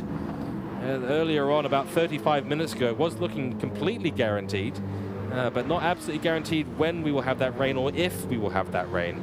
So we will see exactly what happens. We go on board now for a little bit with Karma Foster. Doing well to manage her race. A couple of pit stoppers behind her with some Silver Championship drivers. If she can maintain a 7th or 8th spot here, that'll be an excellent drive from her. She's currently sitting in, I believe, 4th place in the Bronze Championship. Our Bronze Championship leader at the moment is Dylan Scarborough. He's holding 2nd place overall in the race, so that's a brilliant job from him. The Porsche showing its strength. It is very, very strong around here at Spa. In 2nd place in the Bronze Championship, but 3rd place overall in the race, it is Richard Robertson of Diffusion Race Engineering doing very well. 3rd place in the Bronze Championship, it is Wade Rushfire for Gridline Racing, ahead of his teammate Jeff Bruin now. So the track catching out. Ooh, as Monica says, Karma Foster runs wide there, has to get out of the throttle. Very tricky place to have that happen. And like I said, Rushfire, Wade Rushton ahead of his teammates. So we've got a few of the Silver Championship drivers getting caught out by the trickiness that is Spa-Francorchamps. Again, excuse my French, everyone. It's not my strong point, sadly. Everyone in Belgium and France will be, I'm sure, incredibly furious with my pronunciation of these words at such a sacred and legendary track of all places. But it is Hellblaze who's back out onto the new soft tyres there. He's lost, let me have a little look here. He's lost about, I think it's about 15 seconds or so in the pit stop. So that's not a very long pit stop, but that's on both sides of the outlap and the in-lap. So about 30 seconds overall, a pit stop loss here. And that's about the distance we saw Matt Cooke behind Mad Rick as well. So it's all kind of making sense. We do check out who's down the bottom of the grid. It looks like Troy Pittnell also opting for an early pit stop there. No one able to make the soft so far last through to where the rain comes in. And so far, no indication we've got rain on the track. And as you can see, these Porsches now are going to be sweating. They've got to be making that choice, a 2-stop race or a 3-stop race. Will the rain come in or will it not? Those are the questions, folks, in the words of Shakespeare, if he lived these days and was a fan of motorsport. To pit or not to pit, to rain or not to rain is the questions. They are the questions of the evening. And those drivers and teams will be sweating that out, both on the pit lane and in the cockpit. Matthew Joinson up ahead, doing very well to manage his tyres. Got a little bit more life in them than his teammate behind. And Dean van der Zandt done a good recovery drive so far. He's back up within 6 seconds of the leader. The F-Type Jag, also another car that's very good on its tyres, and at the hands of Dean van der Zandt, that advantage is multiplied quite significantly. I have to admit, he's been doing incredibly well in this series so far, looking to make another good finish today. I don't know if he'll be in it for the race win today, just based on what's happening so far. But we are coming up to race distance, and there is no rain on the horizon whatsoever. Now, that could be some areas. It could be that the hills surrounding Spa are just forcing that rain up a little bit higher in the atmosphere, stopping it from actually dropping onto the track. We've seen this before in real life and in GT7. Now, that could make this very interesting in terms of strategy calls. Either the ones who have extended the strategy now will either get caught out by the rain and have to do a double quick pit stop in succession, or they will end up doing a 3-stop race overall, all stints on the soft tyres. So we'll see what happens. moment for the silver champion. The silver championship leader at the moment is Matthew Joyntson, leading the race also. Jeff Bruin for Gridline Racing just behind his teammate, not too far behind. He might have opted for a stop. We'll go on board with him momentarily if we can. Go on to Monica Camilleri, who has come out for her pit stop in 9th place at the moment on an absolute flyer. She'll be trying to drop into the 18s if she can in terms of lap time. But quite significantly off the pace is that Aston Martin.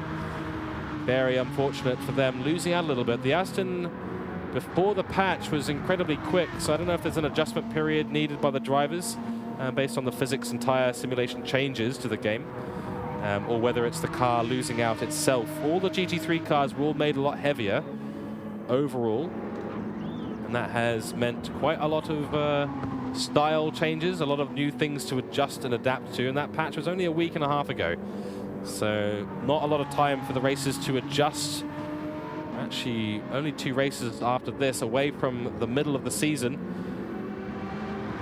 It's been an excellent season so far. As we see Dean making a move on Dylan Scarborough, the tyre life starting to have a real big effect. That'll be emphasized through Stavelot, which is where I believe that overtake has taken place.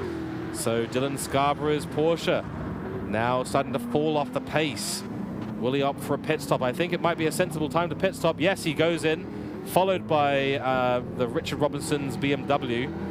So at the moment, the Silver Championship drivers are the ones extending their lead, proving to themselves and to our viewers in the grandstand that they're able to manage those tyres a lot better than their Bronze Championship equivalents. So that puts now up into provisional lead of the Bronze Championship Wade Rushton, the BMW looking good on tyres. It's doing incredibly well on tyres, in fact, and Wade is doing a great job at managing them. Excellent work from him so far. Chops now provisionally in P2, our privateer. Now he's got very little fuel left. He'll have to come in very soon to get a refuel, as he won't make it round another lap based on the current fuel usage. His tyres taking a beating, but he's managing very well. Last lap, though, not a good lap, a 2:21. That's a very slow lap, so he does need to pit as soon as possible. He's not making up any time. He's just costing himself time on track now with Dean van der Zandt right behind him, closing up the gap now from a couple of seconds now down to 1 second as they go through Ravage into turn 11 down towards Pouhon. There's a, oh dear, that is purely Black Friday. Oh no. That right rear left, the left rear of his giving way, and he has gone for a spin. He's out of the league and picked up a 0.5 second penalty for running wide. Oh, it's a disaster for him.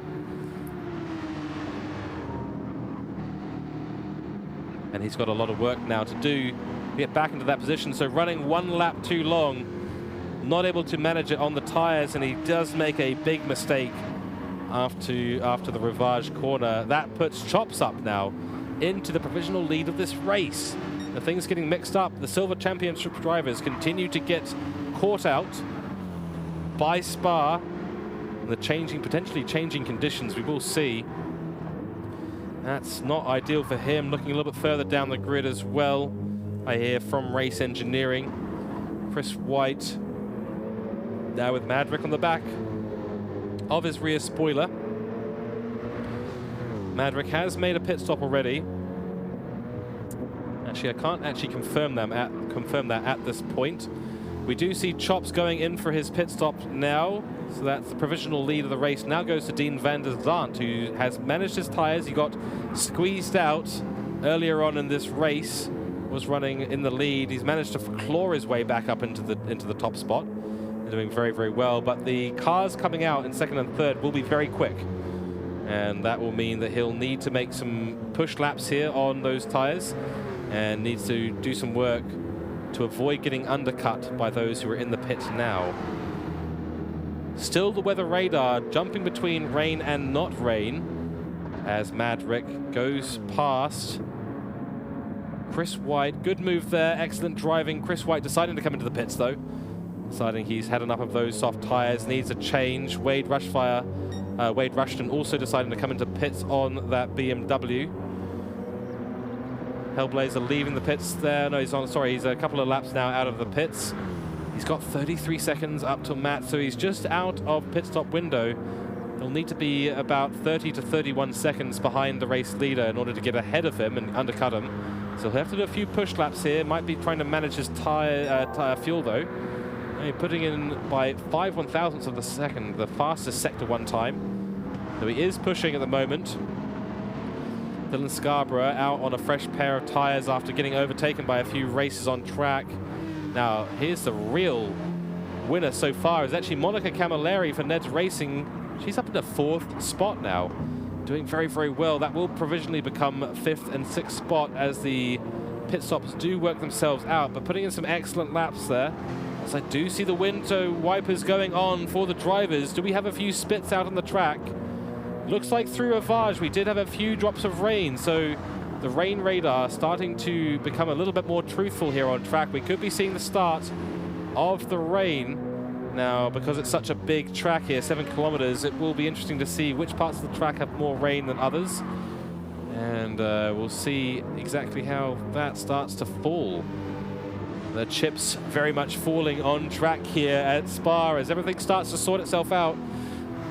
Into the second half of this 60-minute race. 33 minutes now concluded. And it's basically a sprint to the end now, but if the rain starts to come in, expect everything to start to get switched up. I can imagine the strategies that will end up being switched around and thrown into the dirt. Plan A gone, and Plan B will have to be selected. They've basically gone from Plan A at the start of the race, expecting rain, to Plan B, now back to Plan A, potentially, if we see some weather. But no guarantee of that, as I mentioned earlier. So we've got Matthew Joinson here being followed closely by Wade Rushton, a silver and bronze category driver respectively. Rushfire is on a fresh set of softs. He'll be trying to push to get an undercut on his competitors as we see Madrick come into the pits. That's his first pit stop actually, so he's done well to manage his tires this race. Not sure if he's trying to manage a one-stop strategy. That would be very, very brave. Means he can't push, but he'll gain 30 seconds for each pit stop. So we see that damage on the right, on the left front of Matthew Joinson's car. Now he's got a lot of work to do. He'll be 12 seconds behind Dean van der Zandt when Dean comes in for his pit stop. And that is not going to be, there's not going to be a lot of time for him to catch back up. Sadly, he was leading this race for a significant amount of time. Scarborough Motorsport had a 1-2, and they had a 3 and 4 from Diffusion Race Engineering. All of that has been mixed up now. Second place currently going to Hellblazer at the moment in the BMW. So he's the only one who's managed to maintain the early position gained. On board with the leader of Scarborough Motorsport, and 5th place still very respectable. Currently in the lead of the Bronze Championship, but as you can see, 2nd place in Bronze Championship right behind him. Now, folks, you should know that this is a multi-category race, or multi-group race. We have both the Pro-Am and Am categories running in here, the Silver and Bronze Championship respectively. And so at the moment, the leaders for the Silver Championship, the Pro-Am class, is IMAT, 2nd place Hellblazer, 3rd place our privateer, Sean Parker. And the leaders of the bronze category, the AM class, is currently Marty McFarty, Dylan Scarborough, Richard Robinson right behind him, and the Rushfire Wade Rushton for GLR. So some excellent drives so far from those teams. This is going to really mix things up in the team standings and team championship. Spa, interestingly here, mixing up the silver and bronze category. It's a real mixing bowl. Oh, that's an interesting place to go on track from Dylan. Maybe trying to cover off and move up the inside, but thinking that he doesn't actually need to. Certainly definitely didn't need to, but a big melting pot here between the silver and the bronze category drivers. Some more pit stops going on. Hellblazer, our 2nd place runner, and IMAT. So both of our 1st and 2nd place runners in the pits now. They'll lose 30 seconds on 15 on their in, 15 on their out as well. So combined 30 seconds lost in the pit stop. And that puts Chops back up into the provisional lead. He'll need to get essentially all the way around the track to gain the full lead of the race, I believe. I could be wrong about that. We'll wait to see what happens. And no, I am incorrect with that. So actually Chops now up into the top spot. might have only done the one stop at the moment. So a little bit confusing how the grid is mixing itself up, but Monica for NED Racing done a very, very good job. She's done one stop already a little bit earlier on in the race, and now doing a fantastic job to keep up into that second spot for NED Racing. She'll want to hold on to that position as much as possible. So maybe a little bit of a strategy going on in terms of holding off on that first stint. We do see the window wipers off during that segment, so no rain. The rain has stopped at Rivage. No more rain on the circuit, so the rain just sort of flip-flopping between being there and threatening to come onto the track and not. The hilly nature of Spa is allowing the rain to stay away at the moment. So rain, go away. Come again another day. I'm sure all of the drivers are mantraing,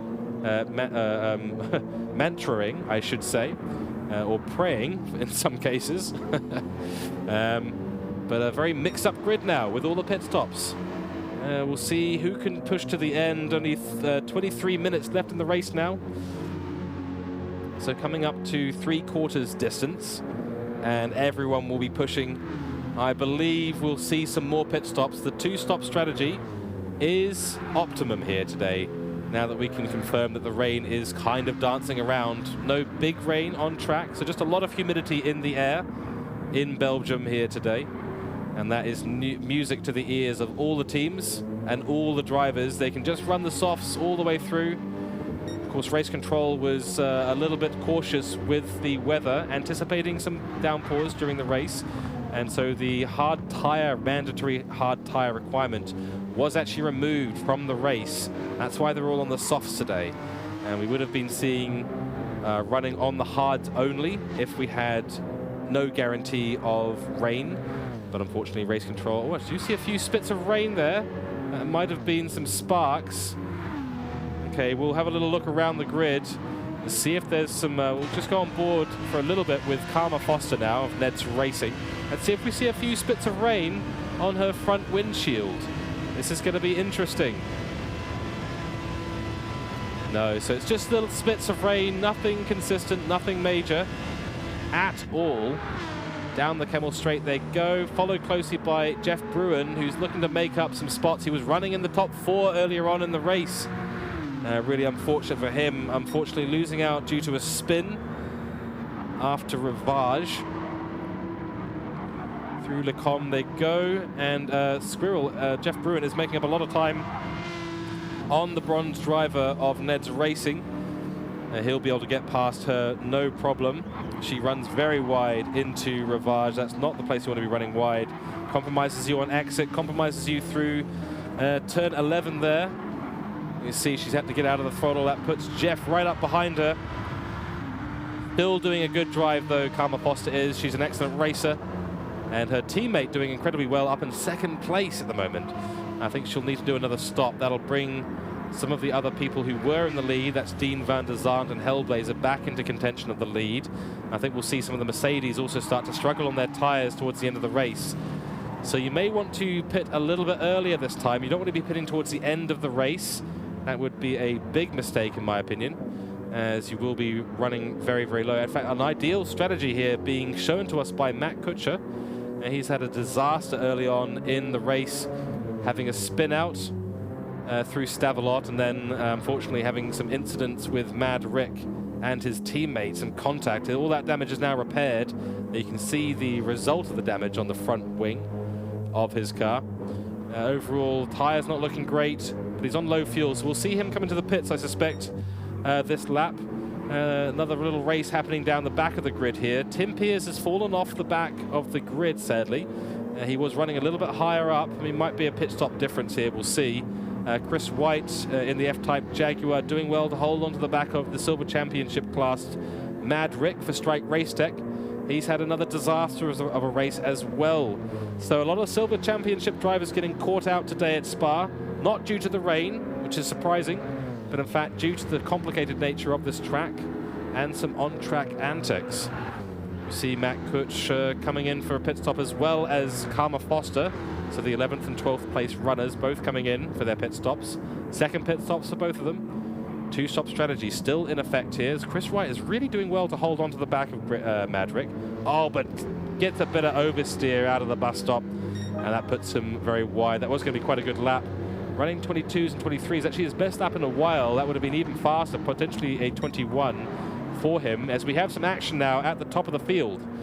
Okay, it is Dylan Scarborough, followed closely now by IMAT and Marty McFarty.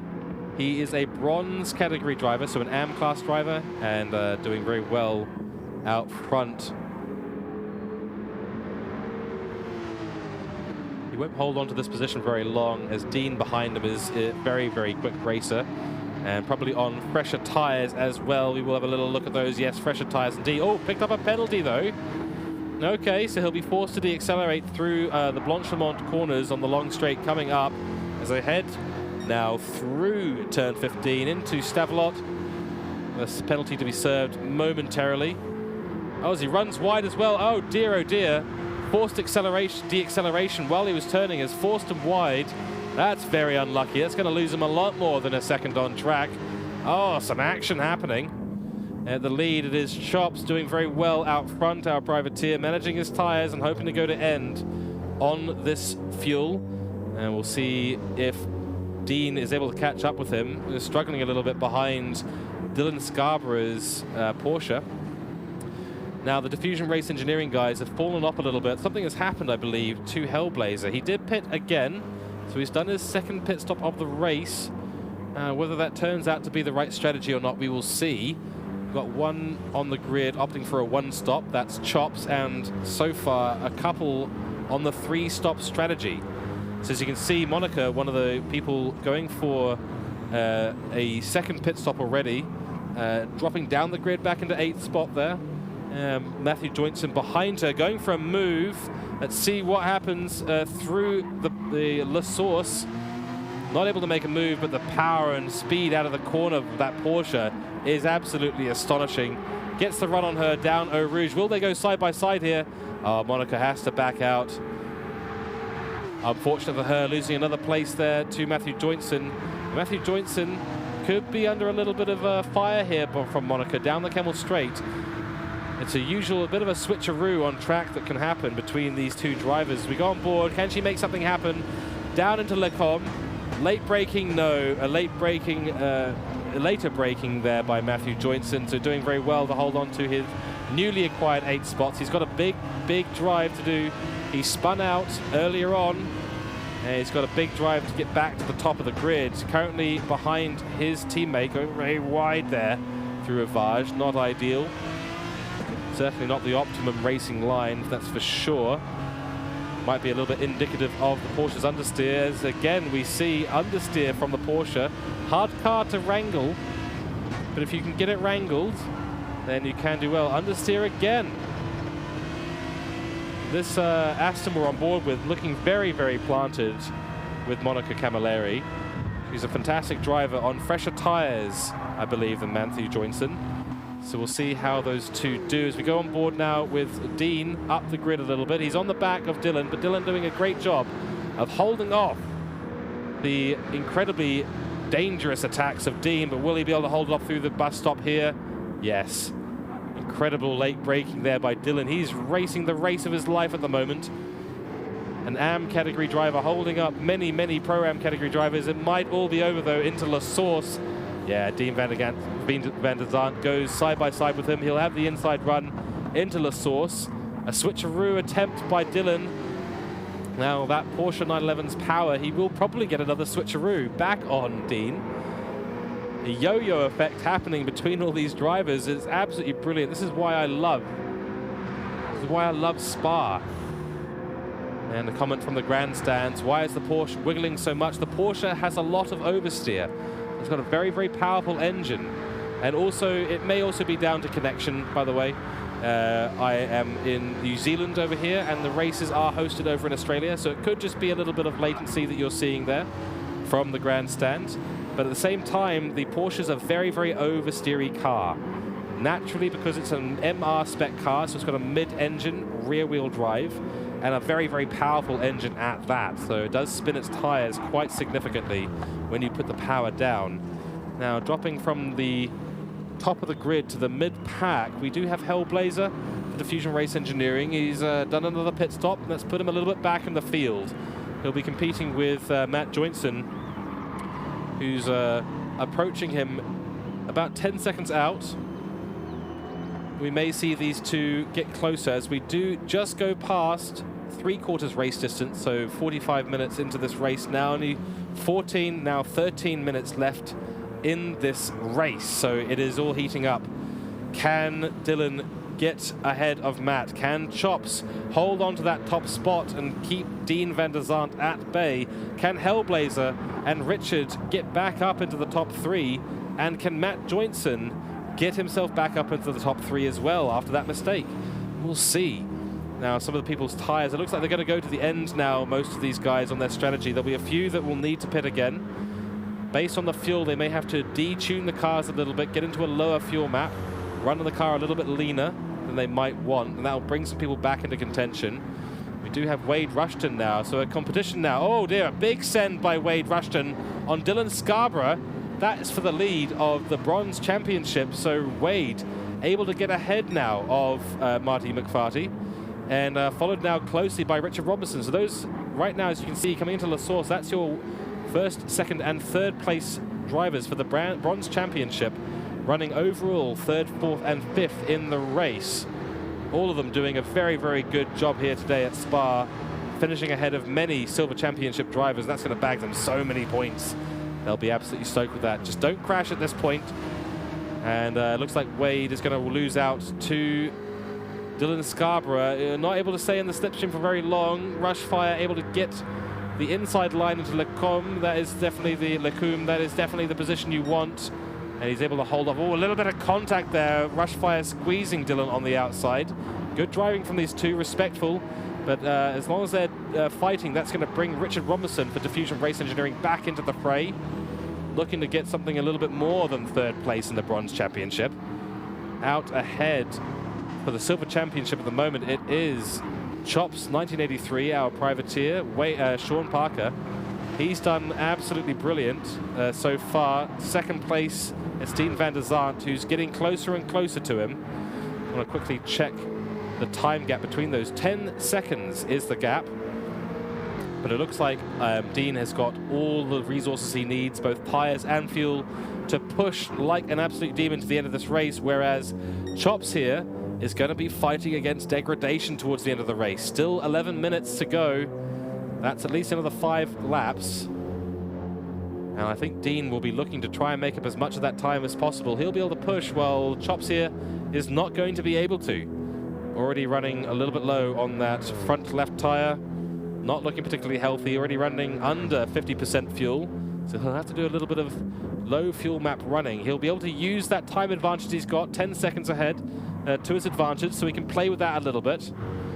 And if he continues to play with that a little bit, he's got 10 seconds to play with. So Dean's going to have to do a really good drive and make it nice and consistent throughout the rest of this race. And the bottom of the grid, it is Rody down in 15th place. He's quite significantly behind Matt Kutcher, who's not able to make up any places. That early disaster of his just not giving him any advantage. Chris White in 13th place as we just cycle up through the bottom of the grid. Give these guys a little bit of screen time. They're all fantastic races, clean races. Troy Britnell here, he actually won the Bronze Championship in round 2 at Monza, having an incredible drive with the Mercedes, but the Mercedes not looking as strong here at Spa today. And he's not able to capitalize on the straight line speed of that Mercedes, sadly. Mad Rick able to get up ahead a little bit, as we do see a pit stop from Richard Robinson. So that takes him out of 3rd place in the Bronze Championship. That'll put him behind a couple of the runners, probably almost behind Karma Foster, who could be elevated up into 4th place there for the Bronze Championship. No other pit stoppers that I can see at the moment as we continue to cycle through the grid. And I hear that we've got an onboard camera shot now with Dean van der Zandt, so we're going to go there right now. We'll watch a little lap. He does get a little bit squiggly there through turn 11. He'll be pushing absolutely mad through this last part, setting 18. So he is not saving anything at the moment, folks. It is balls to the walls for Dean van der Zandt. He's already made up 2 seconds on Chops in that last lap, so looking likely like he's going to be able to catch up. Crikey, that'll be quite a drive out for him here today at Spa. If he can manage to get a 3rd victory in the GT3 Championship silver category. Chops managing that gap well, but I think the tyre life, it could be a bit of management up ahead from Chops. We'll see how this all plays out in the last laps. Chops will want to have something in his pocket for the last few laps as Dean does approach. As he goes through Blanchemont. We cycle through the field once again, but I think at the moment top hat does go off for the Diffusion Race Engineering boys. They've had a really, really good race today, but losing out in the latter part of this race, the strategy not quite working out for them. The BMW looks like it's been fantastic to drive around here, not suffering as much from understeer on entry and oversteer on exit, but just not having the pace at this legendary track to keep up with the top runners. At one point they were running third and fourth. That would have been huge points for their team, but no longer. Currently 6th place overall for our silver category driver, Hellblazer. Monica Camilleri is only 5 seconds behind him now, so he'll have to do a good drive towards the end of the race.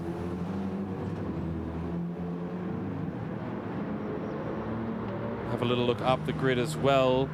Some close racing happening, that's for sure. Some of the cars will be a little bit spread out and some will be a bit closer towards the end of the race as the pit stops start to sort themselves out. Some close racing here. This is now for the lead of the Bronze Championship. Wade is all over the back of Dylan.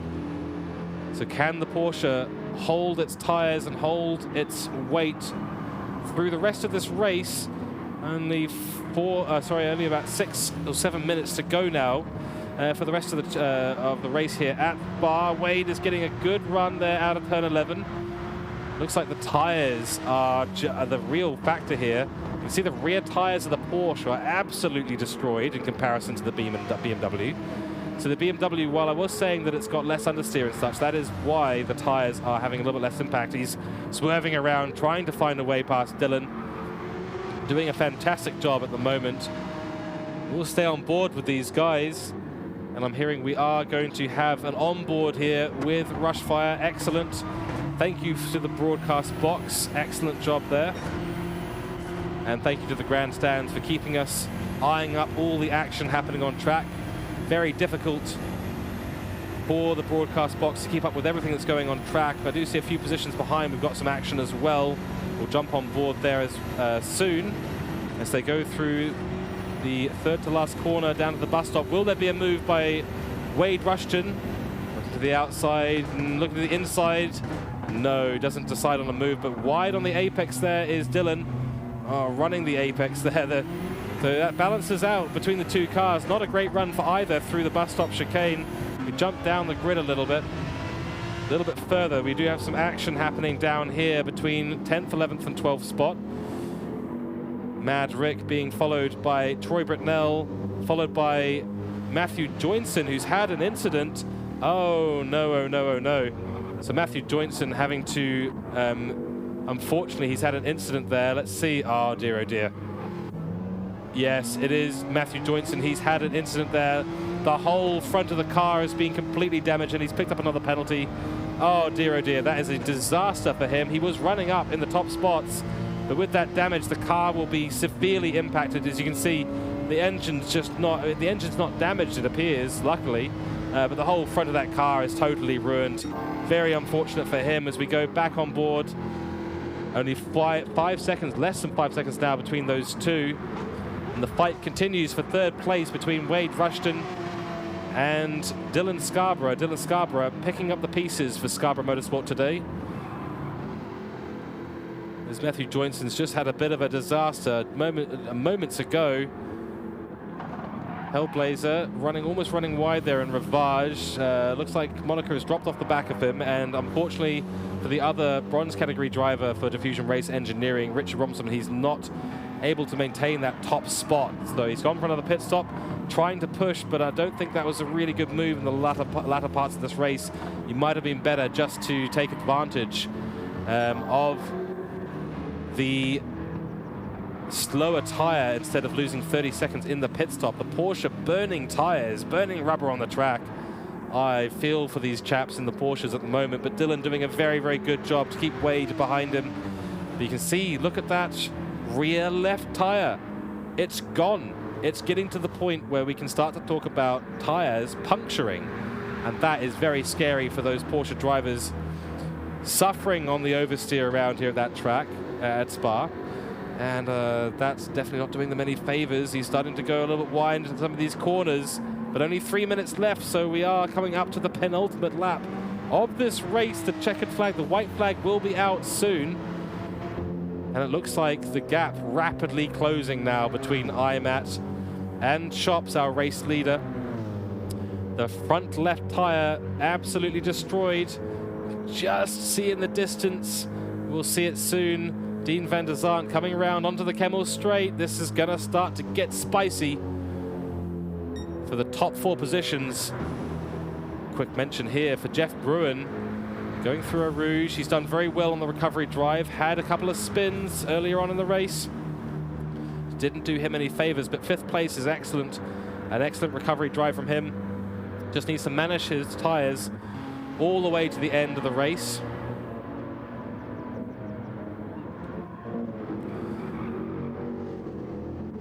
Staying on board. I think we'll stay on board with these chaps for a while because the Porsche is suffering massively, and Wade is going to take advantage of that. Or he might be able to take advantage of that later in the last lap of the race. Only 2 minutes to go, so they'll get round this lap. This is the penultimate lap of the race. The white flag is now waving out in the pit lane, as I understand it. The guys in the broadcast box able to see down into the pit straight. The gap has opened up between these guys in the back part of the field as we go on board with Troy Britnell, followed by his teammate Matt Kutch, who's had a disaster over the race. Chris White, he's been doing well this race to get up a couple of positions, but not the race that he had in mind for sure. I think overall the Porsches have proven that they are not necessarily, while they are the fastest on fully competent tires, they certainly are not the fastest towards the end. Those tires wearing out. Stavelot, he gets a good run out, does Wade Rushton. He's looking on the outside, looking on the inside. Can he make something happen towards the bus stop chicane? He has taken the advantage there. Can he get it in behind? Oh, right on the bumper now of Dylan. He goes up the inside, takes a look, doesn't decide for a dive. And they will come across the line here for the last lap of the race. Chops across the line. Dean van der Zandt now only 1.7 seconds between those two. Less than a second for the last 5 laps between these guys, Dylan Scarborough and Wade Rushton. All looking to consolidate a big points finish here. This will be a massive points finish for both of these guys. They're in the Bronze Championship ahead of nearly the entire Silver Championship grid. So both of these guys performing incredibly well at Spa today. They've avoided the chaos. They've managed the strategy. Down the Kemmel straight they go. Will there be an overtaking opportunity for Wade Rushton? Doesn't look like it. That Porsche still able to show its straight line speed. So we are now on the final lap of this race. Keep your eyes peeled. We will go back to the action momentarily. On board now with Chops 1983, Sean Parker. He is in the fight for his life, for his first race victory here in the GT3 MotorMotion E-Series Championship. Silver Championship category, of course. He's a Pro-Am driver, a privateer, not associated with any team. He's had an incredible race using the undercut and the overcut this race. Very, very good job by him. But there's only 0.8 in it now. And that front left is looking awfully tired. Will Dean van der Zandt be able to take advantage of the better tires on his F-Type Jag? Now, he's suffered from a few penalties this race, Dean. So he should already have been technically ahead of Chops, but due to all the mistakes he's made, he's behind him now. Oh, here we go. This is the final lap, the last few corners. Will there be a move down to the bus stop chicane? Keep your eyes peeled as Dean runs wide. He won't be able to make a move now. That'll likely be a penalty for him. Oh, I think that sealed the deal. Runs wide into the bus stop chicane, and it is across the line for the race victory. First victory in the GT3 Championship for Chops. Sean Parker takes the checkered flag, followed by Dean van der Zandt. Back on board, and oh, we've had a switcheroo. We've had a change of position. That looks like that's happened in Stavelot. Oh, that would have been indeed a world-class defense there from Marty McFarty, but it was not meant to be. Those tires wearing out. The fuel might have been a fuel issue, actually. He finished on exactly 0, but that goes to show that you need to manage that towards the end. 5th place there to Jeff Bruin. He comes 3rd in the Silver Championship. So 1st place goes in the Bronze Championship to Wade Rushton. Massive congratulations to him as he takes the checkered flag. Followed now by Super VT, who we saw across the flag. Followed by Richard Robinson, and we will look at the rest of the grid momentarily. Wow, what an ending to this race here at Spa today for the MotorMotion E-Series. Congratulations to all other participants. And yes, as I suspected, Dean does pick up an unfortunate penalty at the end of this race. Doesn't lose him a position to Wade Rushton, who was a solid 17 seconds behind the top runners. And a 1-second penalty for Dylan, who must have run wide at the end of that race as well. That actually almost puts him down into range of Squirrel, but 3 seconds behind is Jeff Bruin, so he will not be taking home any extra positions here today. But oh my goodness, folks, it has been a brilliant, brilliant day out. And the rain, despite threatening all race long, has decided to stay away. So our prayers have been answered. And no worries, no soft, no intermediate tires, no wet tires, which is excellent news for all the teams. And we will now run through our grid, finishing grid for today in Group 3 at the Round 3 Spa-Francorchamps for the MotorMotion E-Series Player 1 Sim Gear. I'm still fizzing with excitement for the end, from the end of that race. We had some great battles between the top 4. Some good battles down the end of the grid as well. So we can't exclude those chaps, ladies and gentlemen. So here is our top results as I try and get over my current excitement. What a race it has been. In 1st place, not only overall, but in the Silver Championship, taking his first victory in the GT3 Championship Silver category, it is Sean Parker, our privateer, the Mercedes AMG. A brilliant drive from him to manage the tires. Excellent job. Really, really, really done so well for himself today, honestly. Keeping ahead of Dean van der Zandt at the end there was an absolute mission. He's done incredibly well to secure himself his first win in the championship. He'll be absolutely stoked. Slightly less than stoked will be Dean van der Zandt, who came within half a second of getting in front of Chops. Right, it all happened right at the last corner of the last lap of this race. He's about 2 seconds off at the end due to that 1-second penalty that he had. He got very squiggly into the bus stop. 2nd place in our championship, Silver Championship for him. 3rd place on the track, but 1st place in the Bronze Championship. It is Wade Rushton, who battled for 7 laps at the end there with Dylan Scarborough. Dylan Scarborough in 2nd place for the Bronze Championship, 4th place overall. Had an incredible race, he did. Really incredible race. He qualified incredibly high up the grid. He survived contact. He managed to get an incredibly good points finish, though he wasn't able to just hold on to it, the pressure getting to him at the end there. So sad to say, that was the result. 5th place goes to Jeff Bruin for Gridline Racing. So a great finish for Gridline Racing today. They had their bronze category driver finish ahead of their silver category driver. That'll be a lot of points for them. Hellblazer for Diffusion Race Engineering, not able to capitalize on his race start, but nonetheless a good race overall for Diffusion Race Engineering. They also finished, I believe, 4th place there. No, sorry, 3rd place in the Bronze Championship as well. Richard Robinson, 8th overall. Monica Camilleri for NED Racing, a good comeback drive for her. She's done well to recover, but not the result that NEDs were looking for. That V12 Vantage not proving to have an advantage. Excuse the wordplay and laughing at my own jokes. Not the advantage that they would have hoped with that car here at Spa, turning, in fact, into a disadvantage. In 10th place, another disappointing finish there for Mad Rick, not able to capitalize on his qualifying result, which was quite good overall.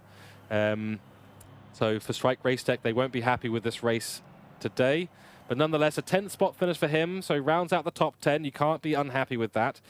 Followed by Troy Lightning, Brits Lightning, for Black Rose Racing. Matt Cooke, now he was running in 5th place for a long time, but one spin out at Stavelot put him on the grass into the barrier, and his race just deteriorated from then. Not a good finish for Black Rose Racing. They were right on the top spot last time out, and now they find themselves on the bottom tier of the race. Very unfortunate for them. That will affect the overall team standings quite significantly. We'll see next week how that all pans out. Chris White, 13th spot. He got up a couple of spots from last place, qualifying last on the grid, so a good race from him overall, picking up a penalty at the end. He might have had a bit of contact or a run-in with Matthew Joinson, who is, unfortunately, the big loser today in terms of positions, because he started right at the top, 3rd place, I believe, in qualifying. He was able to get ahead of the Diffusion race engineering guys, ahead of Dean van der Zandt when he made his mistake. But unfortunately, mistakes in that 911 Porsche plaguing him at the end, and it all came crumbling down. So very unfortunate for PLE Black Friday. Not able to make up any spots towards the end of the race, and that is the nature of Spa, unfortunately. And last spot, but not least, of course, it is Tim Pears for Strike Race Tech, finishing 1 lap down from the leaders. His best lap at 22.320. And that, folks, is the end of our commentary stream tonight. It has been a fantastic, fantastic race in Group B. I hope the Group A lobby was just as exciting. They might have got a bit of rain over there. We'll see. And, yeah, a little bit lucky that the rain didn't come in today for all the races. I have to admit, from the commentary point of view and the broadcast point of view, rain is always a lot of fun. So I'm a little bit disappointed that the hills of Spa decided to fend off the rain this evening. And we will start to round out tonight's live broadcast. And a good result overall for all the teams. I think overall my driver of the day today, I'm having a little think about this before we end the stream. And I'm happy to take some thoughts in chat. Who was your driver of the day today, folks? Do let me know. I think today it could be between Rushfire and Dylan Scarborough, Marty McFarty. Unlucky we didn't get to see the Rushfire overtake. Yes, unfortunately, very difficult to keep an eye on absolutely everything on track. I want to try and give as much time to as many people as possible. But I think it was unlikely to be an overtake. I think it might have been Dylan running out of fuel towards the end there and then running wide. We may be able to see in the race replays later on. So if you do have contacts with those folks, you can always ask them for the replay. We've got some votes in the... Oh, he was. Oh, yes, indeed. Well, that's the nature of streaming. Everyone's got different names. He was upset that you didn't see it. I see. Righto. Well, you can always ask him to check that out. We actually do have instant replay features now in Gran Turismo, but unfortunately they are highly bugged, and it was not worth risking the entire broadcast for that. So we'll see. But we've got a couple of votes in the chat for Wade Rushton. I'm having to agree. It was a very, very good race for him overall. Wins the bronze category. I'm trying to decide. It's a tough one for me, I have to be honest. Very tough one in terms of the race lead there. A great comeback drive from Dean van der Zandt as well. You know, 11th to 3rd, I think, was a very impressive drive, though, from Wade Rushton. Yes, indeed, it was, Nabor. That's correct. No penalties, no spins for him, and finishing ahead of his teammate. I think we're going to have to say that Wade Rushton today is our driver of the day. He's also the winner of the Bronze Championship for Round 3 at Spa. So congratulations to Wade Rushton. Excellent drive. Done absolutely fantastic job for Gridline Racing today, and he is our driver of the day for Group B. Folks, it has been an absolute pleasure bringing you tonight's broadcast for the MotorMotion E-Series Player1 Sim Gear GT3 Championship. We will be rounding out the stream with a couple of adverts from our Player1 Sim Gear sponsor and the MotorMotion E-Series League. Please stick around for that.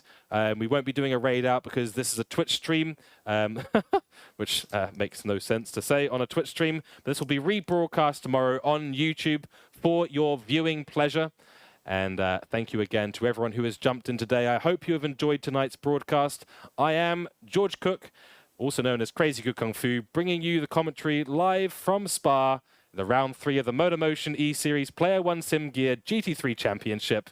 Congratulations to all the winners and participants. Thank you everyone in the grandstands for your support. Have a fantastic evening, stay safe, and we will see you next week for round 4 at Catalonia. Good night, good evening, and goodbye. Level up your sim racing experience with Player1 Sim Gear. Shop the biggest brands and the best range today. Player1 Sim Gear, official sponsors of MotorMotion E-Series.